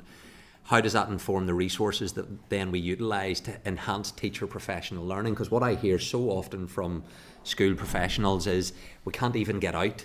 We can't bring a substitute teacher to release us to get teacher professional learning. So if we're going to drive up educational underachievement and maximise people's attainment levels, we have to drive it at curriculum.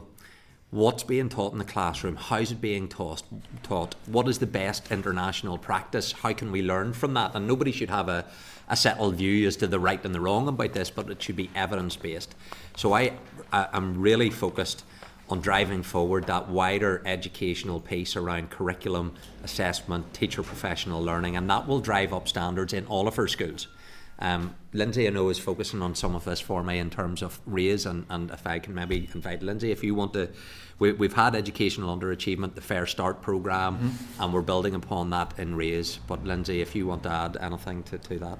Yes, certainly, Minister, and we've already chatted about RAISE already today, but I think that the Minister's key policy priorities that he's articulated there will be something that will also underpin the implementation through RAISE. So whilst being very much community informed, Minister's really keen that we're using the opportunity to get closer to those localities, get closer to those schools, some of those schools that you're talking about, and actually dealing with the practicalities of what they require. Another key action around this will be our ongoing work to revise and refresh our existing school improvement policy, which is every school a good school. We want to be in a position to consult on a revised policy later this year, and within that won't just be around the policy, but it'll be around a new model for very targeted specific support to schools, and that will be support, just to be clear, support for those good schools to go from good to excellent, but also those schools that are perhaps facing challenges in terms of the issues the Minister's talking about around curriculum delivery, teaching and learning, and making sure there's very targeted, specific and high quality intervention and response. Look, that's very useful, Minister. I mean, clearly it is my view that, and it's no reflection on controlled non-grammar schools, because I visit a lot of them, and the teaching they do is superb, and the leadership in them is also superb. I am very keen that controlled schools get equality, and I would call it equality in terms of the other sectors. I think the piece of work that you're doing around CSSC and managing authorities is pivotal in that, and I would encourage you in that. But I have limited time, and I want to ask you about special educational needs as well, because I think that's really, really important. And these are topics that we're now an hour and 30 into this session, and we haven't even covered yet. On your document, it is page 17 on special educational needs reform agenda. I'll let you flick to that if you want to. It's on the section, how much will delivery cost? And this is the brand new document, I think, that came out this month, that's looking at the reform of SEN. And on page 17, under that section, it says, while some actions contained in this delivery plan can proceed without additional funding, full implementation will require significant investment. The high-level estimated cost of delivery is 570 million over a 5-year period, okay, which is quite chunky. It's £500 million and about 100 a year. Can I ask a couple of questions just around that? I'm making an assumption that 570 is mainly resource, but I don't know, and I don't know if you want to clarify, is that all resource, or is there a resource capital split on that 570? So that's what's very detailed and right in the middle of the document. So if you don't know the answer, you can. It obviously the document refers, the 570 million, and the independent review of education, I think, had a slightly higher figure than when we completed our end-to-end review analysis as to what it would be. So that is not an insignificant amount of funding that will be required to take forward the end-to-end review and now into that delivery phase. So you're right, it is significant. Of course, I will be seeking that resource to be made available to me. I hope to get support around the executive for it because I certainly will be seeking it. So that is the quantum of funding. But just to assure the member, we are also, we haven't been able to announce this just yet publicly, but it is public knowledge that I put a bid forward through the Transformation Programme Board. That funding was provided to the executive. Departments all had to bid for that. And we have been successful in terms of securing funding for that, but we are still waiting final sign-off.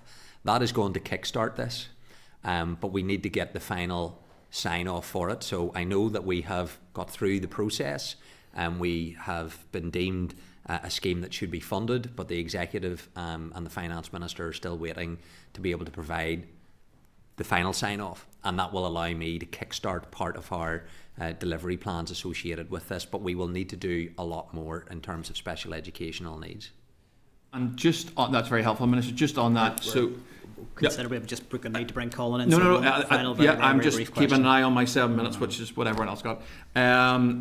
So just on that 570, just to be clear, that will be additional money you will be bidding for year to year, effectively. There'll be tranches of that coming in.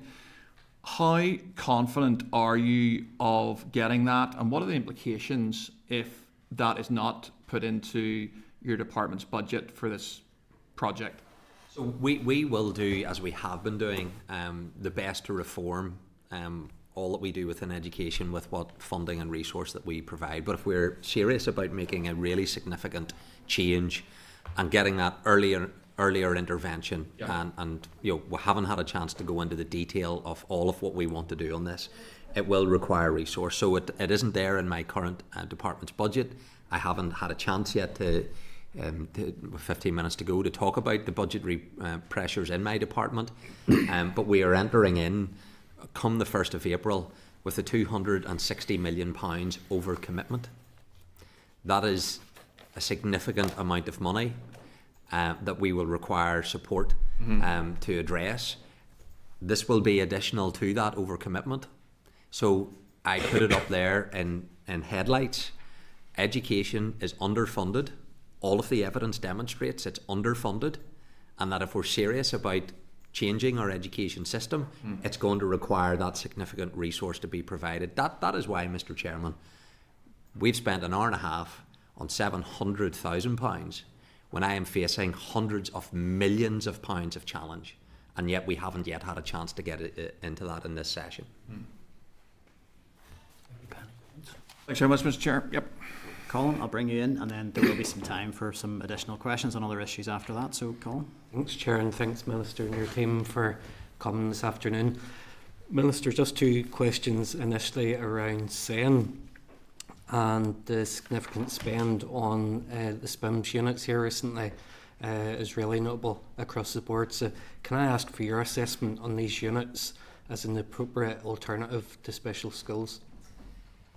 Really good question, Colin, and thank you for having me up in North Antrim recently, where I was able to see some work in special schools, so appreciate that opportunity. We've spent £51 million on special education needs provision in terms of capital resource. Significant amount of that has been around the specialist provision in mainstream settings. But we've also had the inspectorate go in to carry out assessments in some of these settings, and the initial feedback has been positive. There have been some issues of concern raised, but overall the response and the feedback that we have had has been a positive one. And I was in Carr Primary School very recently, where last year I visited. They didn't have a SPIM. They wanted a SPIM. They now have a SPIM. It's full. And the principal is delighted, the parents are delighted, and the impact it's having is hugely positive. So significant investment has went in. We had to create over 1,000 places to accommodate the needs of children who hadn't got any placement, and credit where credit's due to the department and to EA. We were able to respond effectively to that, and we are continuing because we know there's more pressure coming on this come September time, and we very much have our eye engaged on how we're going to meet those needs. Thanks, Minister. And I agree, some feedback is positive around the SPIMS units, and some isn't, unfortunately. There's some primary schools throughout the province sitting with 1, 2, 3 maybe SPIMS units within their schools. So can I ask, how will the experience of SENCO's teachers and classroom assistants be taken on board by your department to include kind of new approaches and the practices, as you talked about, emerging over the next decade or so? So they very much are to the heart of what we're trying to do, because they're on the front line as the practitioners. So they have been engaged in terms of the advice that we receive as part of that end-to-end review, and as we now give operational effect to that plan that we need to now implement, and they will be very much part of making sure that what we do is working, because we know the frustrations, they're well documented, so they will be involved in that. Lindsay, do you want to pick up on how we're including the professionals in this process? Yeah, certainly. So just in terms of the overall view of our system, if you look at where our children are being educated, so our children with special educational needs, 84% are in mainstream, 5.6% are currently in specialist provisions in mainstream, and 10% are in special schools. So there's a piece of work there around the model of education going forward, and that underpins the Minister's SEN reform agenda and the delivery plan. So within that you will see very much structured around that right support, right time, right place, right people.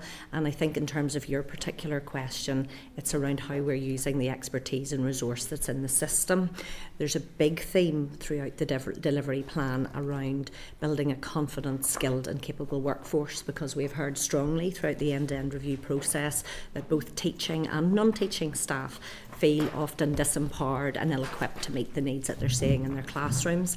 Equally, we know there's a huge issue amongst our special schools, in that they require that ongoing support to build their expertise, but also that they want to be seen as a resource to be used. And so you will see, when you have a chance to digest the reform agenda and delivery plan, there's a key element in there around using the skills of our expertise as centres of excellence, as hubs, that hub and spoke model that will work in communities, drawing in those professionals and those practitioners from specialist provisions, from the special schools, and building and enhancing their capacity and capability.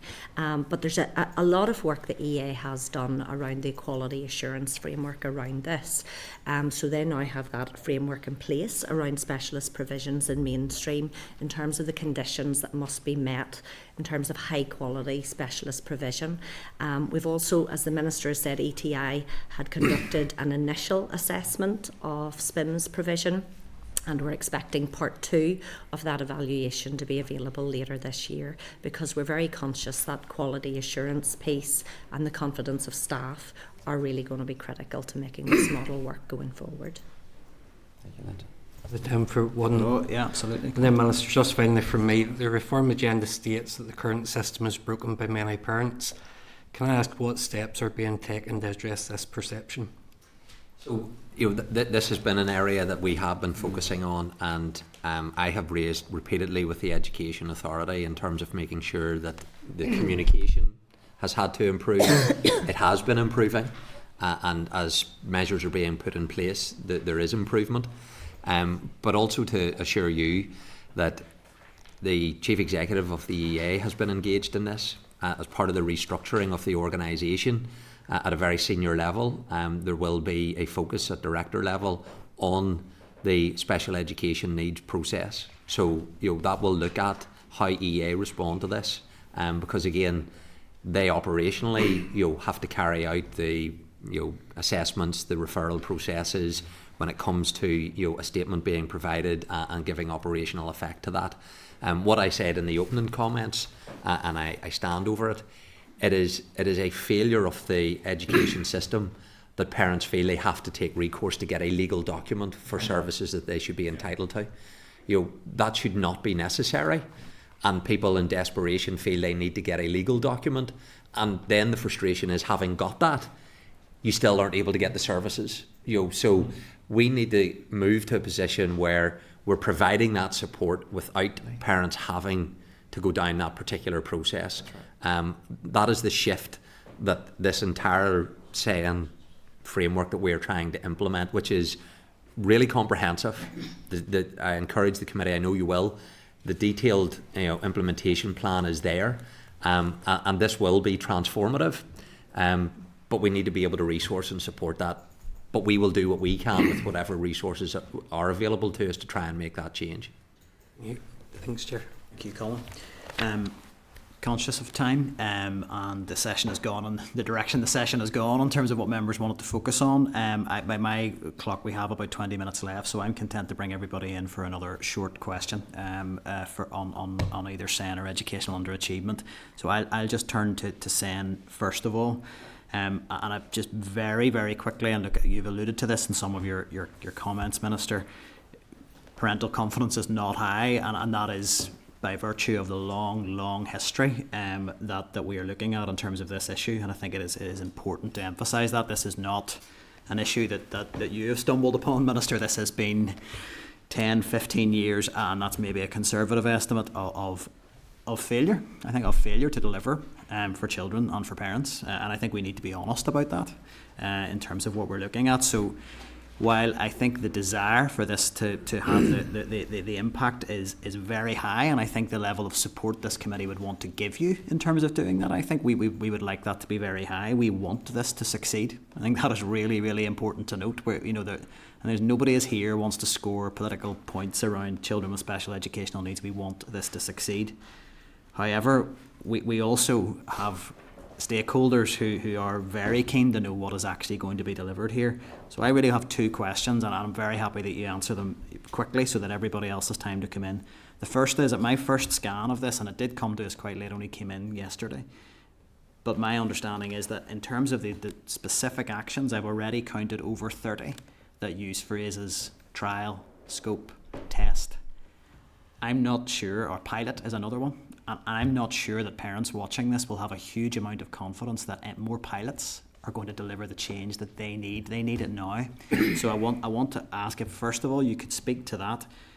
Are we not at a point that we know what we need to be doing and not piloting different interventions?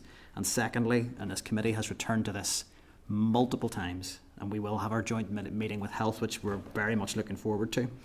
But at page 9 of the delivery plan, something left out at me that I think is really, really concerning, and it talks about working with health and social care teams.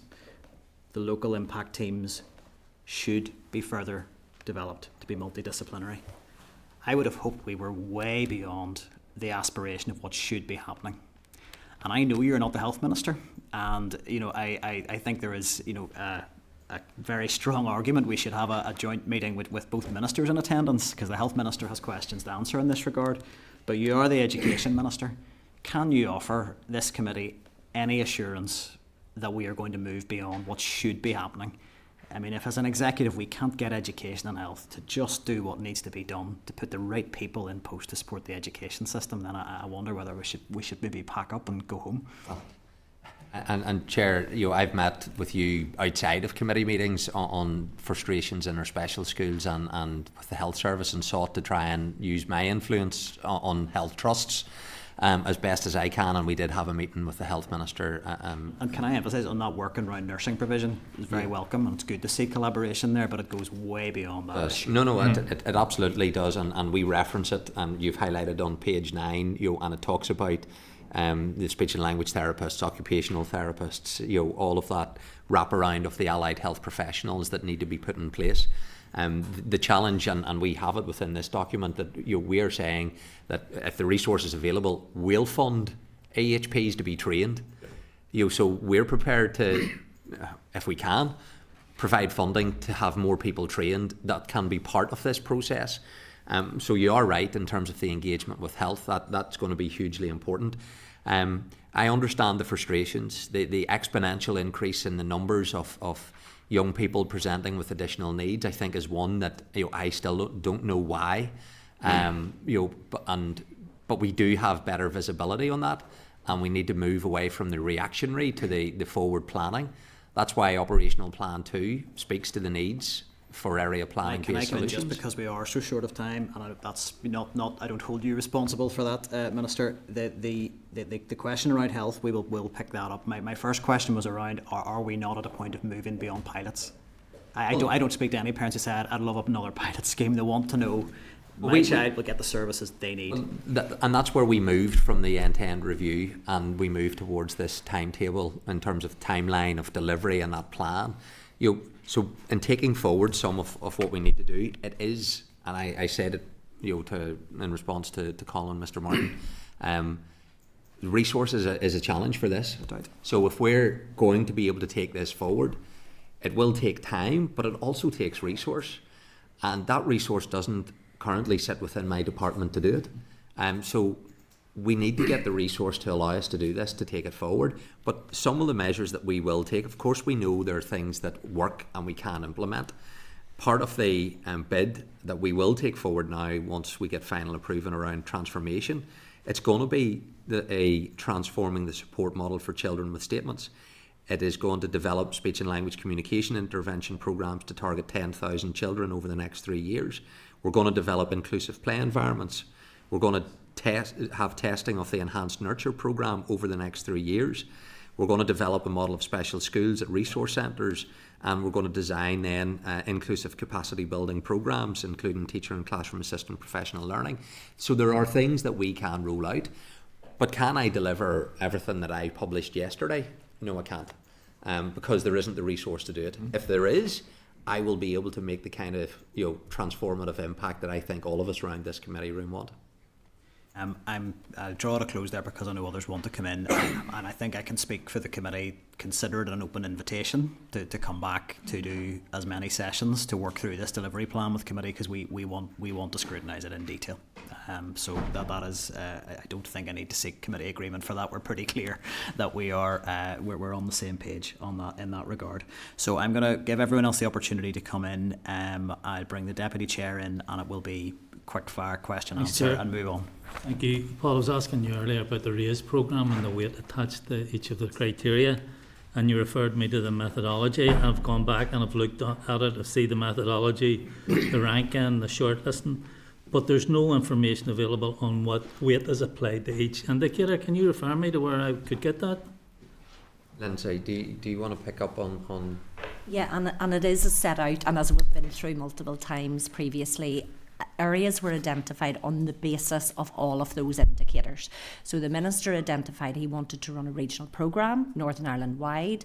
The range of indicators were informed by a stakeholder reference group, many of whom were community representatives, had been established as a result of the First Start panel and action plan. Those range of indicators, there's no weight attached to any of them? Those range of indicators were used to identify areas, and then because it is an educational underachievement programme, the only very tangible measure we have was GCSE attainment, and that was used to then rank the list of areas. Just on your say and delivery plan, Minister, I note the needs of the AME sector have been recognised in that.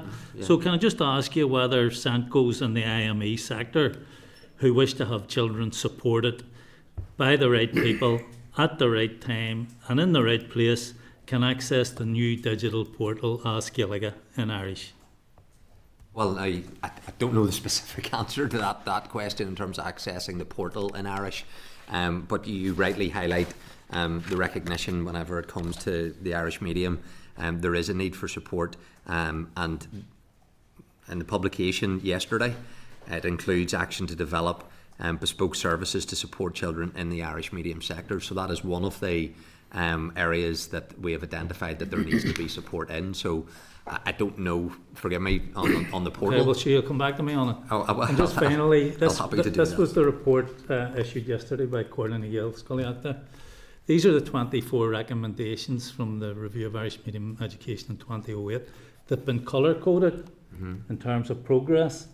None has reached blue, which would mean good progress, and none has reached green, which would mean the recommendation had been implemented. As you can see, they're yellow, orange and red. Would you like to comment on that? In terms of how we're supporting Irish medium in general? I mean, that says a lot. No, well, it does say a lot, but we need to hear the that. answer as to what it's saying very briefly, because I think there's a lot of people itching to get in. But no, like I've said on countless times, there needs to be support for people whenever they want children to go through the medium of the Irish language, and I have no difficulty in that whatsoever. I've been at the schools, I see what's being provided.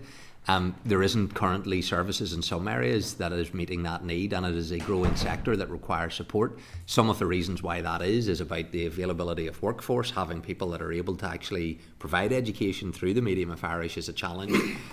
But where I can provide support, I will provide support on that. I think anyone will struggle to find where, and I'm sure you'll be the first to identify it, has Paul Givan ever intervened to stop something happening within an Irish medium school? And I haven't, and nor would I, because why? I'm there to support all of our different sectors, and I'll continue to do that.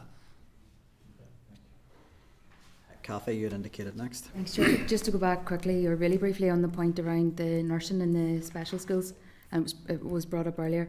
It is welcome your intervention in some areas, but Knockhaven Special School hasn't had any intervention. They still have no on-site nurse. I know I've written to you about it, Minister, but they would really appreciate your intervention in that. There was a really tragic incident that happened in that school recently, so I know they would really appreciate some intervention there. But what I want to go back to is can I ask what your view is on the current workload of our Senkos in our schools? Well, workload for all of our teaching staff, including Senkos, is one that has been raised with me when I go into schools. It's also one that the different union representatives raise with us around workload issues, and how do we provide support, how do we provide better career pathways for people as well. So I recognise that it is challenging. I've witnessed that in schools. Knockhaven is one that I've witnessed the challenges there. And I've met the principal on numerous occasions. It is an example where I did intervene and give approval for a new school to be constructed, and that is being taken forward. The nursing issue is one I absolutely agree with, that they require support in that respect, and it was part of the discussions that I had with the chairman and Michelle Guy, along with the health minister. The principal was there, and I was clear, at least Nick can correct me, that the decision to withdraw the nurses in settings is not one that I support, and I want to see reinstatement and provision enhanced rather than diluted. Okay, well, I appreciate that, and like I say, they would appreciate more, whatever help we can get with that. But to go back to the Senkos specifically, can I tell you what the assessment or the view is from the point of view of Senkos? Need to be brief. It may not leave a lot of time for a response. Okay. I'll just give you a couple of direct quotes from them, and I have loads, but just due to time. One of them says, "I love my job, but I honestly feel like I'm letting the children I work with down, as I cannot give them the care they need. I am now too busy completing assessments, chasing support for the children who need it, and battling with the EA. And now I hear that there will be more work put on us." Another one, "I was so angry when I listened to the department's response about what the removal of educational psychologists on our workload. They really have no idea of what is happening in reality. I am sure they think all of this sounds so good in theory, the portal, the passports, the referral system, but they have no idea of what this actually means day to day." Can I ask you said at the start, Minister, in your brief, "I'm committed to working closely with schools." I wrote that down. Can I ask you what your view is on that? What your view is on those quotes? Sadly not unique, and that has been my experience when I've went into schools in terms of the frustrations of the processes. Only to provide some reassurance, albeit cold comfort, to those currently that are experiencing these difficulties. Part of the end-to-end review has captured that information. That's why we've taken forward the plans that were published yesterday. And it will take time to see the benefit of that, but we have a clear focus on what needs to be done. It's how we do it and how we provide the changes that are necessary so that you're not having to repeat those same things to me in a number of years. But that is going to require significant investment and resource to get us to the place where we are better supporting our children with special educational needs. Without any resources. We're so far out of time here. I think we know the issues with SYNC. We'll absolutely pick this up for further evidence sessions, but we do need to give everyone the opportunity because time is pretty much has beaten us. Peter, you were next. Thanks very much, Chair. And just one quick question again around sort of saying, and a comment first. The earlier, the better, Minister, and I know you get this. So, I'm looking at the report, the sort of reform agenda and the action plan, and some of the priority year one actions. And can I ask you to in the early stage of a child's life, it's health, and then it transfers to education, and there's this sort of transfer of responsibility. Is there anything that can be done to better coordinate that transition? I suppose is one question that I would have, and the second one really is about just the support and whether or not the reform agenda will embed earlier ed psych and SLT support, because my understanding, and I don't get it all, but a lot of SLTs in health, and I know that the impact teams are going to change that. But is there more that can be done specifically around getting more ed psych support in earlier, maybe more speech and language support in earlier, and then just that piece around that transition from responsibility for children from health to education, and can that process be kind of managed better, something like that? So absolutely, and I'll let Lindsay pick up on some of that earlier detail around sharing of data and so on, but part of the report published yesterday speaks to that early intervention, 2-3 years of age, but even earlier, how do we ensure that the education system is sighted on children that are coming through, that we make that preparation, and that is absolutely recognised as something that needs to be provided. So part of the designing of the 2 to 3 year olds, there'll be a bespoke programme for children with additional needs that will involve health professionals, and we're looking at an assessment centre approach for children ages 3 to 6. So where they receive preschool foundation stage education and intervention by AHPs to assess their needs, monitor their development and determine appropriate education pathways. So there is going to be a focus on this, but Lindsay, do you want to pick up on a bit more of the detail? Yeah, and certainly under both right support and right time, we're picking up on those points you're making. And particularly, you look at page 8 there, we're talking about an enhanced model of educational psychology, direct early intervention support. That is about reframing the role of educational psychologists. We've heard a lot of frustration coming from them. How they're currently deployed is around assessment, referrals, which of course is important in our existing system, but actually could play a more constructive role in direct support to schools in building the capacity and capability of schools to respond early. In terms of your point around speech, language and communication, again, we've identified that as one of the highest growing categories of special educational needs.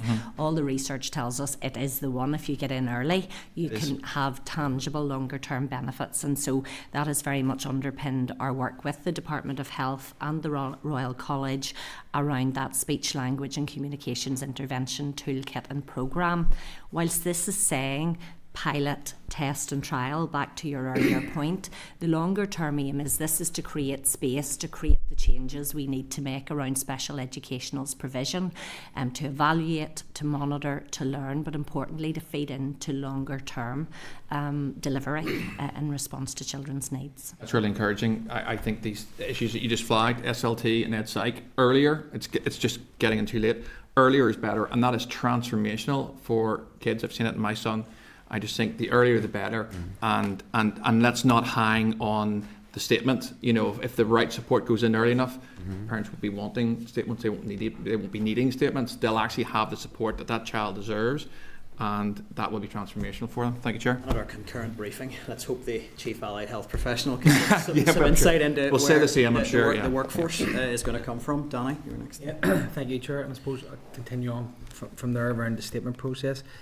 This would be concerning, I'd say, for many parents listening, because the statement is so important to them to get that support. It's high in practice if we don't have allied health and early intervention in place, which we know we don't. How is this achievable? How do you get the support and need that your child will need throughout their whole time in school, and then that runs into then placements as well, because if we don't get that support rate very early, then we won't have placements rate, and we're already seeing, because we don't have enough special schools, that there is displacement already within our schools. And I'm talking to parents regularly who are saying their child who maybe would benefit from being in a unit or now already moved into mainstream, or a child who really should be in a special school is in a SPIM. This is having a knock-on effect right now as we speak. So if we could just elaborate a wee bit more on that, because there's massive concerns around removal of the statement process, also around our classroom assistants. We need to hear what the plan is, what the pathways are going to be, what training and really the value that they bring to the system, that they are not going to be left behind, because that is the concerns out there. There's a few questions in there. But whatever you can deliver an answer to. Yeah, no, all hugely important. And Danny, just let me take through at a very high level. All 39 special schools were due to get a report, I think it's later next month, because I asked EA to assess those 39 schools. What capacity is there to provide enhancement programmes to extend them in order to provide more spaces. EA have also been scoping out, I've identified the need for 4 brand new special schools in Belfast and 4 outside of Belfast. So that work is being undertaken, and I hope to get information as to where that is being proposed, and then how do we take that forward. Because you're right, children, some should be in a special school, and therefore they're not in the right place. And whilst children have been given placements, I'm not sure of the exact figure, but we think that there is a couple of hundred who have been placed in schools that we don't believe is the most appropriate, but because we don't have alternatives, we're not able to put them into that right place. So we need to address that.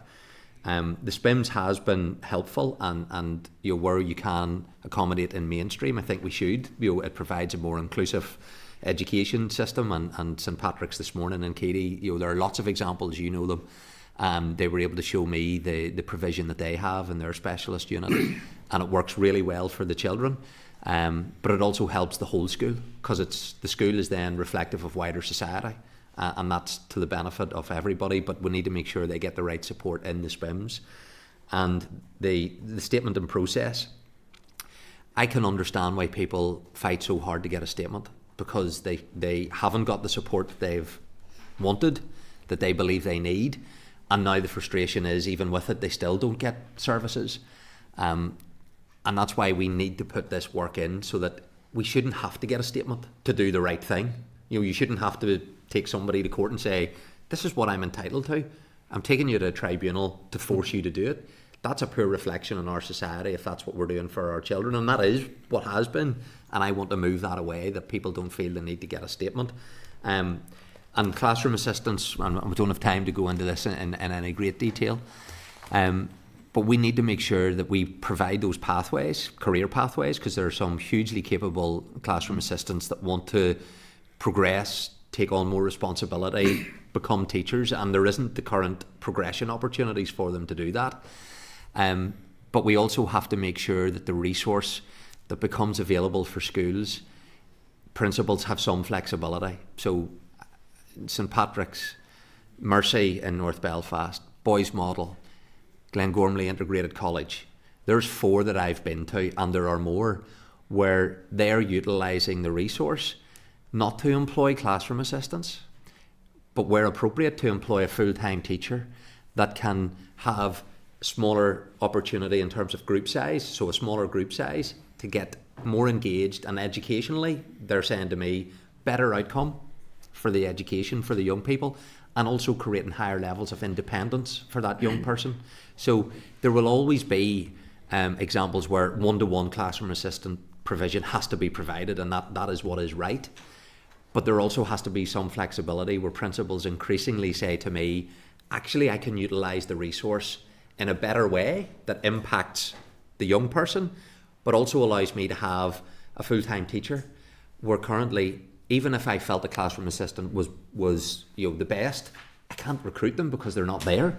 So we have to reflect what is available, and we have teachers who are qualified that can be utilised. So some schools are doing this, other schools haven't been able to do it, and there seems to be an inconsistency in terms of how the EA engage with those schools. But that is a conversation that I think we need to have, because if you speak, as you will, constituents, they will say, gold standard is, I get a statement, I get a classroom assistant, that is the gold standard for my child. And actually, that's not always the case, but that's what is very much believed. And in some cases it is, but there are other models that I think need to be looked at based upon what's happening already at an ad hoc basis within our schools. I think there's learning that we can get from that can make a big difference right across Northern Ireland. You think it's going to be achieved operationally? Because it does. We've had a lot of our recommendations over the decades, and a lot of it looks great on paper, and it's grand, but when it gets to the operation side of it, it's a completely different story. Yeah, like, listen, it's how do you put the theory and the evidence into practice is always the challenge. And we have moved beyond carrying out reviews, having research. We do have a clear view as to what we need to be implementing. It goes beyond education, but we have a key role to play in all of this. It won't work if it's only education, and that's where I need other departments, particularly health, to work with me. But if we could make this investment, it would make that difference. But we'll continue to do what we can with what we've got. Minister, we're over your time. I'm going to ask for your indulgence. Will you take any more questions, or does your diary permit it? I do have another meeting, which is now late. Okay. So we have gone over time. So unfortunately, that does leave us where we are. Unfortunately, members, we'll certainly have a session afterwards where if there were follow-up questions, we can put those in writing from here. So thank you all for your time this afternoon. Thank you.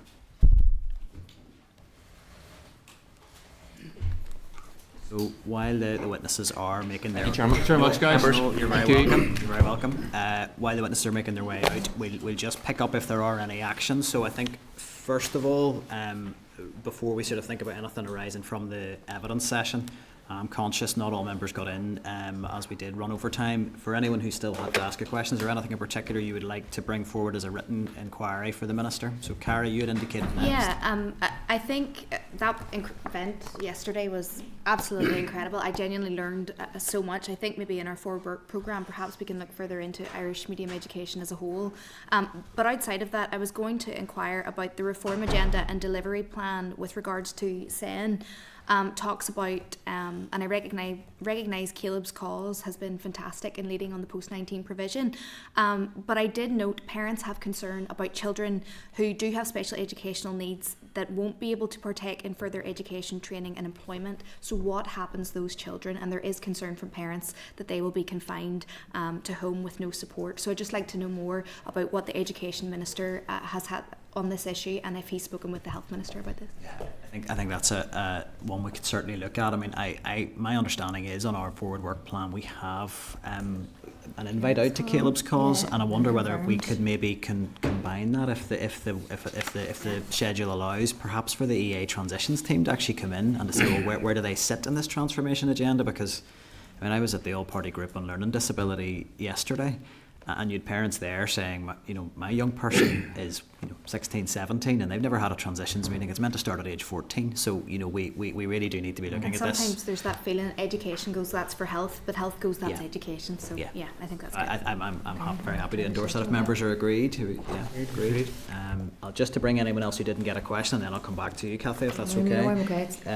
So, David, I was going to go on the local impact teams and particularly just push on what the relationship is with the Department of Health. So we'll get there eventually. We'll get there. Yeah, absolutely. No, that's fine. And then Michelle. The outcomes framework. So we have a plan published, but no outcomes framework. I'm just wanting to know how we're going to measure the delivery of this if we don't have the outcomes framework. Okay. Yeah. Certainly include that on correspondence. Maybe someone else. Local impact teams. Impact seems to be an acronym. Does anyone know what that acronym stands for? because it was changed from integrated teams. So I'm particularly interested It's in from why. multidisciplinary teams. Or Multidisciplinary. It became integrated and now it's So, impacting. so that, I'm just wondering, is the integrated aspect, because we all suspected that when it was discussed at one stage that, you know, health was slightly reticent to completely integrate. I'm just wondering whether. Or I meant to actually call this group something else. Well, it's whether that change of name I was going to try and get at is reflective of that reticence in some way, but that's that anyway. No, I'm not sure. I mean, I think we can certainly ask the question. I mean, there has been. It just is putting capitals in all those documents. There has been confusion around it. I mean, I've had back and forth with the business office around trying to get written questions in using the phrase local impact team, with them saying the department don't know what this is. So there has definitely been confusion on that. So happy to ask. I think the local impact teams is something we're probably all getting queries from. I think teachers and Sencos don't quite feel they understand the process yet. And I think the staff at the EA are very concerned about what's going to land on their desk very soon, that they maybe are not resourced to deal with. So I think the LITs are really important. I just checked, Colin, I don't think you had indicated. Is there anything else you wanted to ask? Oh, sorry, Michelle. Yeah. Just related to that is then about the costing. So there's a figure of 570 million, but it's not costed within the plan. And do the department know what those costings are? If they could provide that to us, would be good. I think more detail, and Peter, you touched on that. I think more detail on costings would be very helpful. So and we've got outcomes framework, costings, and timeline. Colin, nothing from you. Kathy, you'd like to come in? Yeah, just because I think there was so much more that we wanted to ask around saying and different issues there. I was just wondering, is it in the forward work programme now that we have the report in with the action plan? Can we get the officials back in at least at a point? On Zen. Well, I think I offered them a briefing. So we've got that on the 26th of March. So that's I think it is timely, and I think the report. I mean, I would pass comment. How members can disagree, but has been released with minimal fanfare, which I thought was interesting. I mean, I would have expected perhaps a ministerial statement on it, but we will see. And look, I think I wanted to put on record that when the department wrote to me to say that the delivery plan was available, there was an open sort of invite put out there to say we want to engage with the committee on this. So like I think that is welcome, and I think we should take every opportunity we get to do that. Okay. Do you want to try to bring that forward, or is that okay on 27th? I mean, I'm certainly, I have no objection to bringing that forward if the forward work plan allows that. If members are agreed on that. Okay. Yeah. Okay. The only other thing, sorry, Deputy Chair, you wanted to come in? If there's anyone. Well, in regard to the issue around the list needed funding, and I want to state for the record, this isn't about list need. I would be disappointed in any principal who didn't lobby and argue for the best possible facilities for their school. Every principal should be doing that. The question is the process by which public money is given out, and particularly to a school that has done so well in terms of facilities. The question has to be asked, why did they not only get more funding for a 3G pitch, but for a pitch that was being brought up to Irish League standards? Other schools don't get that. So there's a couple of anomalies here, and I would like to hear, and I mean, one of the other issues is the Minister was trying to hand it off to the EA, and of course it was the EA who handed the money out, but ultimately it's public money that's given by the department to the EA, and the Minister should be concerned about where that money is going and holding those who are handing the money out to account.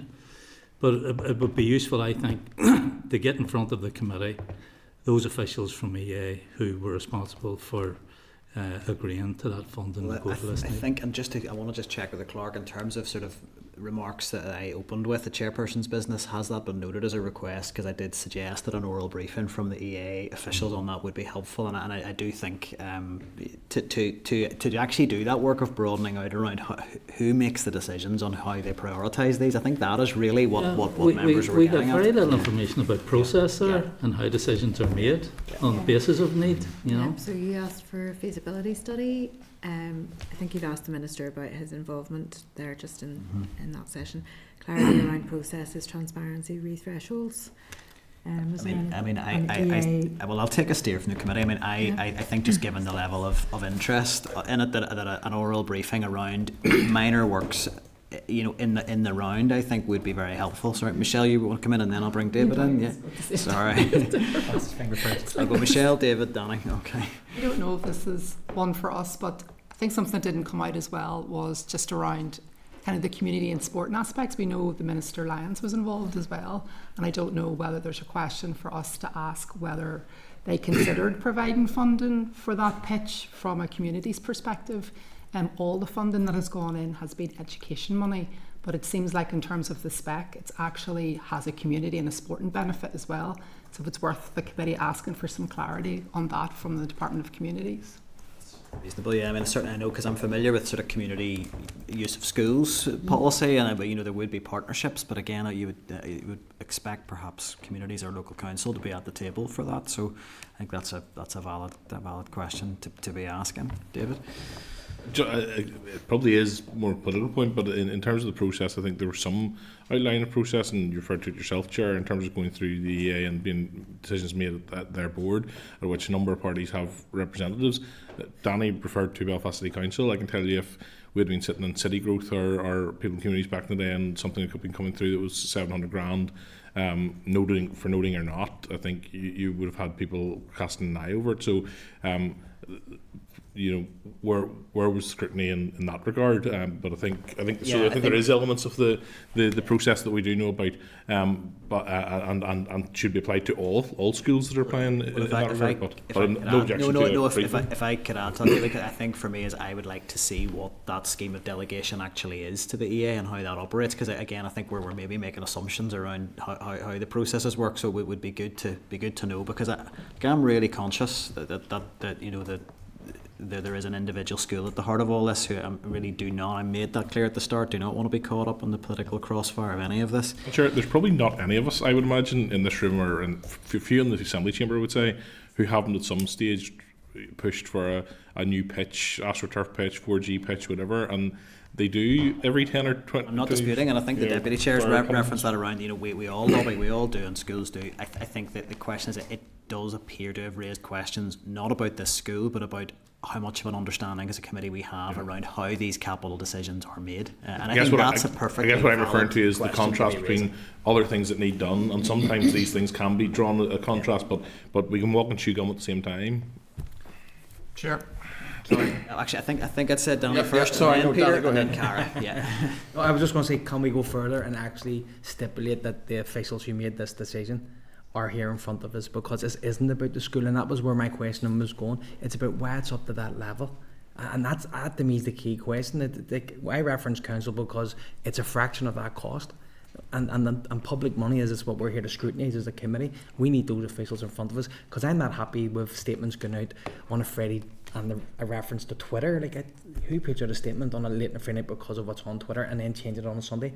I don't know. I think that's leaving a lot of questions, and anybody watching the day would have been, I'd say, a wee bit disillusioned, to be honest with you. I think if we can get the briefing secured, then hopefully we'll deal with any of the issues of concern that have been raised. Cara, you'd want to come in there. I just wanted to flag EMA, so the Education Maintenance Allowance. I had spoken recently with USI.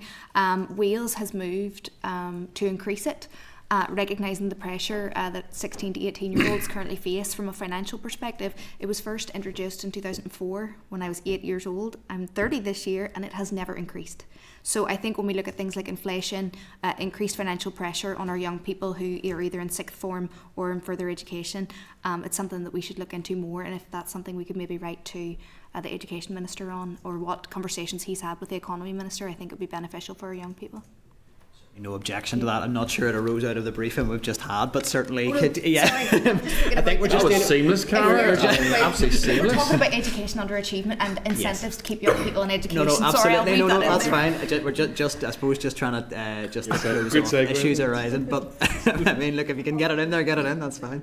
I think Peter, had you indicated? Wait. Yeah. I defer to my colleague to my right here. That was incredible. On that, it's economy.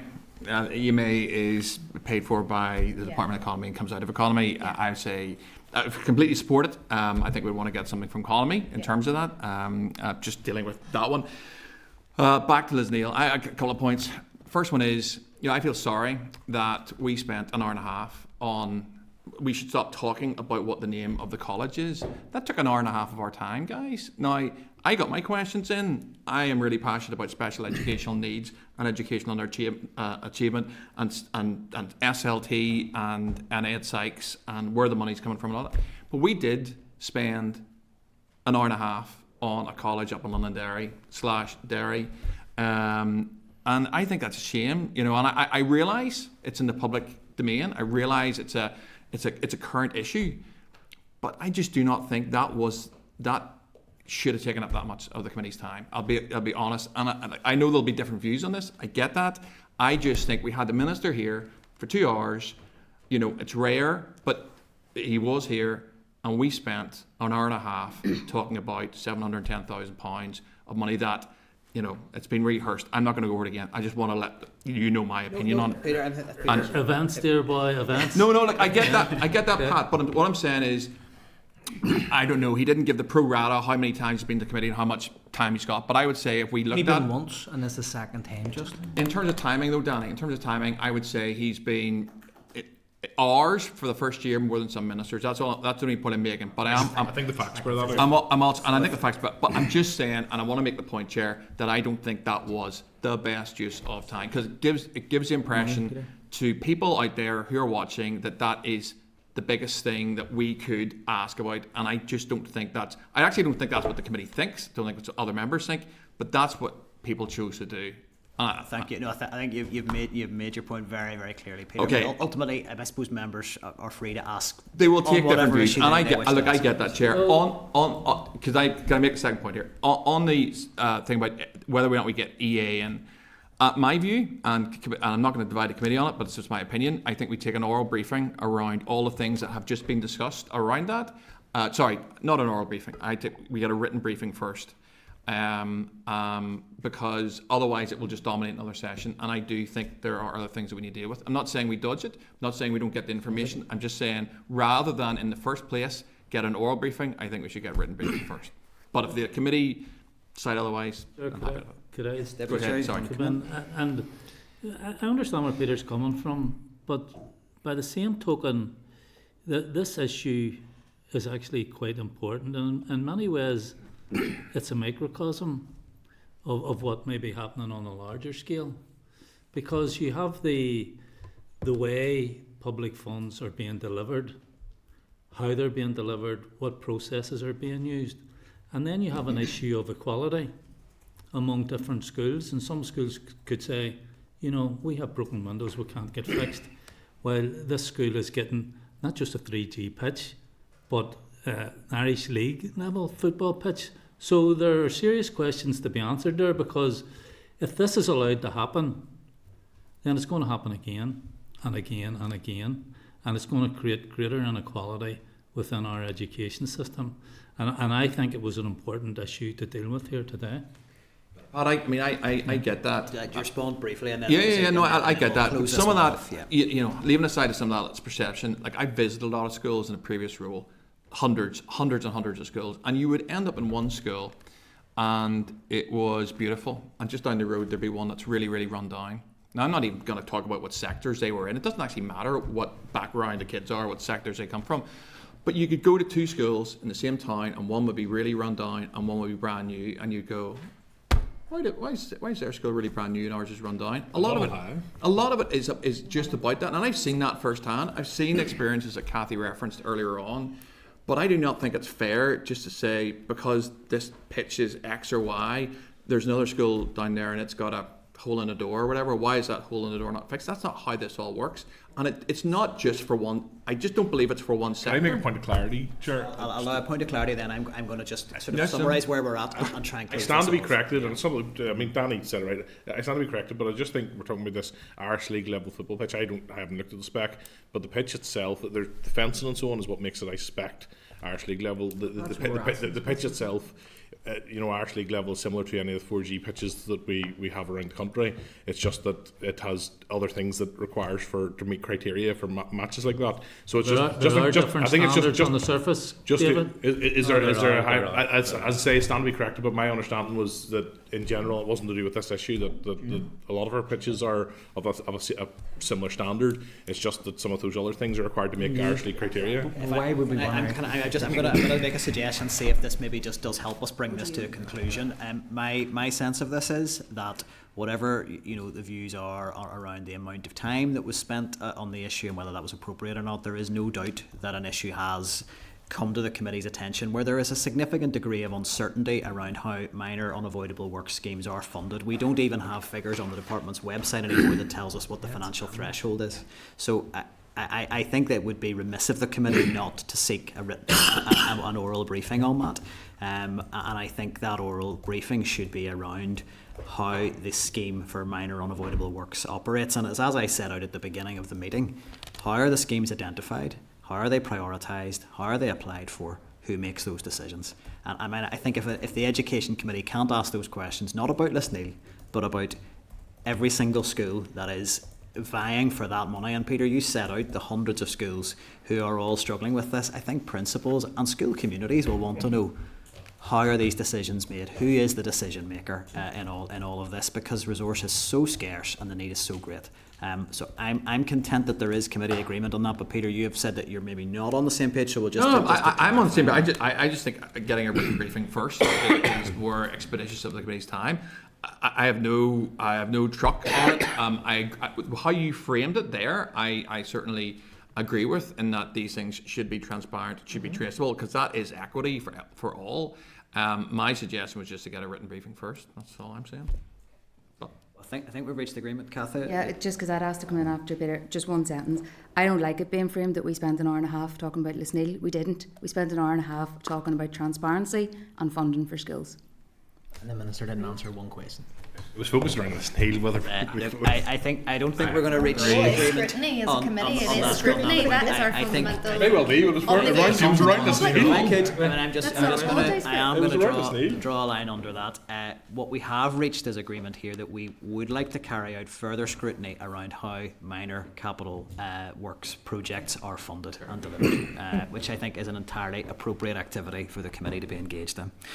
Okay, so there's nothing else from that briefing with the Minister that arises for me other than I would suggest we continue our focus on SEN and educational underachievement, and I think when we come to forward work planning we'll maybe nail down a little bit of anything else we are keen to have in that is not currently, and I don't want to use a phrase that could be construed with capital projects, that is in the pipeline for the committee's work. So let's make sure we do get the briefings that the committee is keen to focus on from here on in. There is maybe a small point on the SEN. It was just something that the Minister had said around, I think he said hundreds of kids are currently placed in the wrong setting.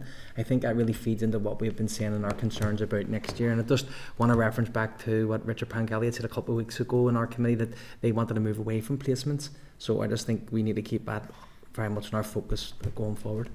Yeah, no, absolutely. And I think, there are probably multiple strands out of that action plan you could draw out, and placements is undoubtedly one of them. So we'll get that briefing, and look, if there is scope to bring it forward, then that would be welcome. But obviously with other things that are in there that probably do fit into the same space in terms of SEN. Okay. Are we content to move on to the next item? So item 7's not been removed from the agenda as we are going to reschedule the NIPSO briefing, and I would just like to emphasise that I trust committee still retains that interest in getting that briefing on that particular report. So look, that takes us to item 8, which is correspondence. Refer members to pages 211 to 479, where we have 21 items tabled under correspondence, and then there were a couple of additional items that came in on table papers that I would just draw members' attention to. Summary notes at page 211, and I will just go through the items that need any particular input from committee. So item 8.2 on page 214. It's correspondence from the Committee for Finance in respect of the relationship between sick absence and vacancies, and I would propose at this stage that we note, unless members have a particular interest that they want to take up for any future briefings. I propose we note. Okay, agreed. Item 8.4 on page 243, it's further correspondence from the Committee for Finance, and it's asking the committee to submit a return indicating its view on the Department of Education's 25 to 26 budget. I'm going to ask the clerk to speak to this in terms of the best process for this, but I would certainly be willing to propose that we do seek further information, certainly collate what information we have on the 25-26 budget at this stage, and if on the back of that we feel any further material is required, we can seek that. And I would just emphasise, probably feeds into forward work planning, we still haven't had our capital budget briefing from the department, which I think is it feels to me like a really big gap.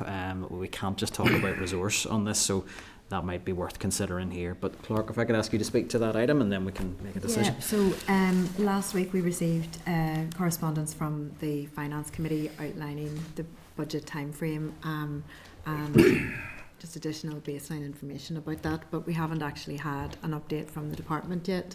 We have asked the department about an equality impact assessment of the 25-26 budget, so we can ask for a written and then oral briefing as soon as possible, just to So are members content, given the timescales for the end of February, that we seek a fairly urgent written briefing on this, but that may, I think, it will probably feed into an oral briefing from there. Are we agreed? Agreed. Item 8.5 on page 245, it's a response from the department regarding the recommendations in the QUB Nuffield report on experiences in education among minority ethnic groups in Northern Ireland. That fed out of our evidence session that we had around that issue. So the response indicates that the officials are reviewing a previous consultation on policy changes in this area dating back to 2022 and will be presenting proposals to the Minister for his consideration. And some of those policy proposals will link in directly to the Nuffield report. I would like to suggest we note at this stage, but possibly through yourself, Clerk, perhaps one to just return to, if we can just bring it back to, and maybe for committee's attention to flag if we don't hear anything, possibly before summer recess on where that policy work is, we can revisit that. Would be agreed? Yeah. Item 8.8, page 348, is a response from the Department of Education regarding cooperation with the voluntary and community sector on public sector policy development. That was a query that actually originated through the Committee for Communities, so would members be agreed that we refer the correspondence on to that committee? Agreed. Item 8.9, page 352, is a response from the Minister indicating his intention to publish the SEN delivery plan, and I think kind of that's been overtaken. We've discussed that today, and we're going to seek further briefing, so I propose we note. We agreed? Yep. Item 8.10, page 356, it's correspondence from the Committee for Communities providing a copy of correspondence it has sent to the Department of Education regarding the Pensions Bill Committee report. The Committee for Communities is asking the Department for Education to introduce pensions to the curriculum as part of Learning for Life and Work. I would propose that we note, but that we await a response from the Department to the Communities Committee, and perhaps just register our interest in that we would like to see a copy of that coming back when that's provided. Agreed? Item 8.12 on page 362 is a response from the Department of Education on the zero emissions vehicles and fleet management. Are members content to note and forward the response to the Committee for Infrastructure who initially raised it? We agreed. Item 8.13, page 366, is a response from the Department of Education indicating it does intend to carry out an equality impact assessment in respect of the draft budget 25-26. Are members content to note and forward that response to the Committee for Justice who had raised the matter originally? We agreed. Item 8.14, page 368, is a response from the Department of Education on work being done around placements for September 25, and also the specific question the committee had raised around why the department does not have access to information on the current numbers of allied health professionals currently available to the education system to support SEND pupils. So the department's response, and I think we may want to have a think about how we respond on this. It states that the EA's SEND capacity team is leading the work on ensuring appropriate provision, and that it does not have access to data on the AHP workforce responsibility, as this is the responsibility of the Department of Health. But it does suggest that the Department of Health are working with the Public Health Agency to collate up-to-date information to assist in providing a baseline of AHP resource supporting children with SEN. So sorry, that was a lot of words there, but I mean effectively the department are saying it's not us, and I think that was the concern the committee raised, that we really feel it should be them in conjunction with health. very happy to open this up just for further discussion. I mean, I assume this will probably be an issue that will be dealt with at our concurrent meeting, and it might be better, rather than engaging in back and forth written correspondence, that we deal with it there.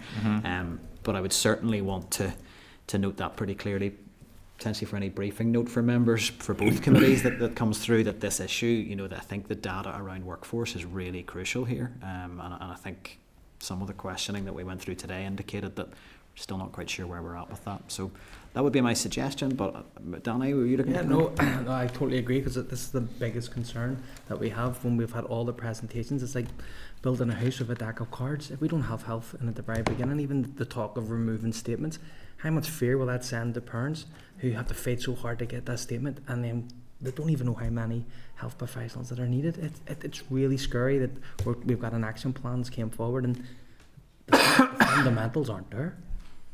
Well, we'll look forward to the briefing session at Middletown, and I'm sure somebody around this room will ask that question. So, is there anything else we want to add at this stage? I can ensure that they know that is. Yes, I think. I think they could guess that one. They might guess that's coming. I'll guess that one. Okay.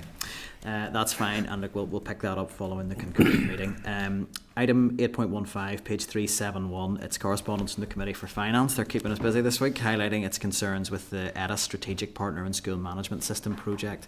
And they've just raised a concern how far the project proceeded before its cancellation, and they were unhappy with some of the language and phraseology used by the EA to provide its rationale for the decision not to proceed. Happy to open up to seek members' views. I think it's probably timely to go back to the EA for an update on the EDIS project itself and where it is at.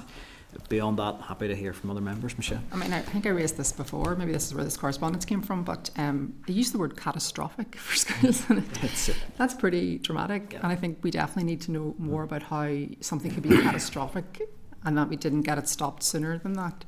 So I think if we write to them, or if they can come in and actually brief us, like I say, I've said that before, I think it would be really necessary to understand what's happened there.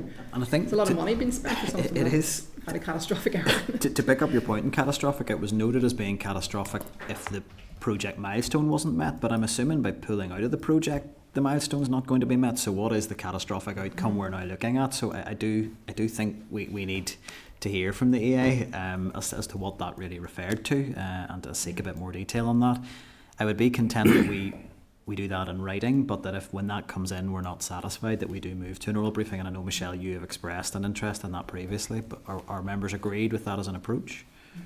Agreed. Yeah, agreed. Okay.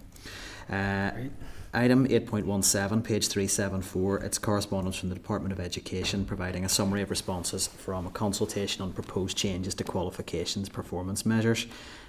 This was a really, really technical document, and I'm not going to pretend to be an expert on interpreting that, and I am going to propose we note, but if members feel there is scope for a briefing on this, I'm not going to stand in anyone's way, but proposing we note at this stage. Mm-hmm. Okay, item 8.24. In tabled papers as a guidance note from the Public Accounts Committee in regard to primacy, and we have had this issue raise its head in the committee around the primacy of PAC around audit office reports and their sort of first dibs effectively on scrutinising those. I mean, I'm going to propose that we note, unless members have anything they particularly want to raise in relation to that. No, agreed, we note. And then finally, in table papers also, we have a letter from the Christian Institute regarding what they are suggesting is misinformation that has been presented to the committee in relation to some of the rights-based considerations around RSE. I am going to propose that we note for the inquiry, and that those comments should be factored in, and I'm sure there will be discussion in the report around how the rights-based issues are framed in any material in the report. So I think for the clerk and her team around that, it's important those comments are noted and considered. So our members agreed. Peter, do you want to just to check in terms of what you just said, does that then form part of the inquiry evidence? No, I mean, I'm certainly happy. It's a letter. I'm certainly happy to propose that it is part of the inquiry evidence. Sorry if that wasn't clear. I think it needs to be factored into the thinking around the formation of the report, so it should be part of the final evidence that can be considered. Chair. That's fine. Okay, we agreed. Yep. So other than that, are members content to dispose of the correspondence as per the summary noted page 211? Yeah, I'm content. There's a four corners invite. I'm content we note that for diaries. That's fine, thank you. Yes, so we agreed we'll deal with that as per the noted page 211. Okay, so that takes us on to item 9, and that's the forward work programme, draft forward work programme at page 484. I think that our conversation last week, where we got a bit more time to discuss the forward work plan in detail, was really helpful, and I have to say I'm content that the items we've got in there broadly reflect what committee has been asking for. I know new stuff was brought forward this week, and that's a continual process. So I'll ask the clerk to speak to just where we're at the minute, if there's anything in particular. But other before than the clerk comes in, Chair, I know we asked that the EA officials be brought in front of the committee. I mean, can that be done as a matter of urgency? I mean, there's no point leaving this for another 4 or 5 weeks. No. You did say that last week as well. Yes, I can certainly ascertain the quickest that they can come. I think we had talked about building slack into the forward work programme to allow for I think they would want to come in and clear the air. I think that's what's going to need to happen. Yeah, you would hope that there would be an openness to doing that. Yeah. So yeah, I think we can certainly make that request. Okay. Thank you, Deputy Chair. Clerk, is there anything you want to add in terms of the forward work plan at this so stage? just I tried to, because there was a bit of confusion, I tried to represent things that are like maybe still to be finally confirmed, and the indicative dates that we're going for. We've confirmed more actually even in the last couple of days, but the Integrated Education Day on the 12th of March, there's confirmation of all of that. In fact, we have almost too many stakeholders for that one. Yeah. So that might be tipping into a second meeting. We expect the Task Force on Controlled Schools Management on the 5th of March. They just have to get final confirmation of that. What else? Teaching assistant academics are going to come quite soon. Mark, you have the date for that one, 26th of February. So they were able to bring that more current one, a bit more currently as you asked, and we'll certainly see if EA can maybe present officials for some of those discussions we had earlier. Pleased to see the Ulster University academics in on that report, and I think there's potentially some scope as well for one of their team who actually covers issues around EdPsych and actually trains EdPsychs on there to hopefully join that briefing. We're seeing what we can do on that, and I think that would be a good spread of evidence. Okay, so are members content to endorse the forward work plan as drafted at the moment? We agreed? Okay, item 10, any other business? Is there any other business? No. So item 11, date, time and place of next meeting, and that is Wednesday the 12th of February, 2 p.m, room 29. Just leaves me to put the question that the committee meeting does now adjourn. Are we agreed? Yep. Agreed.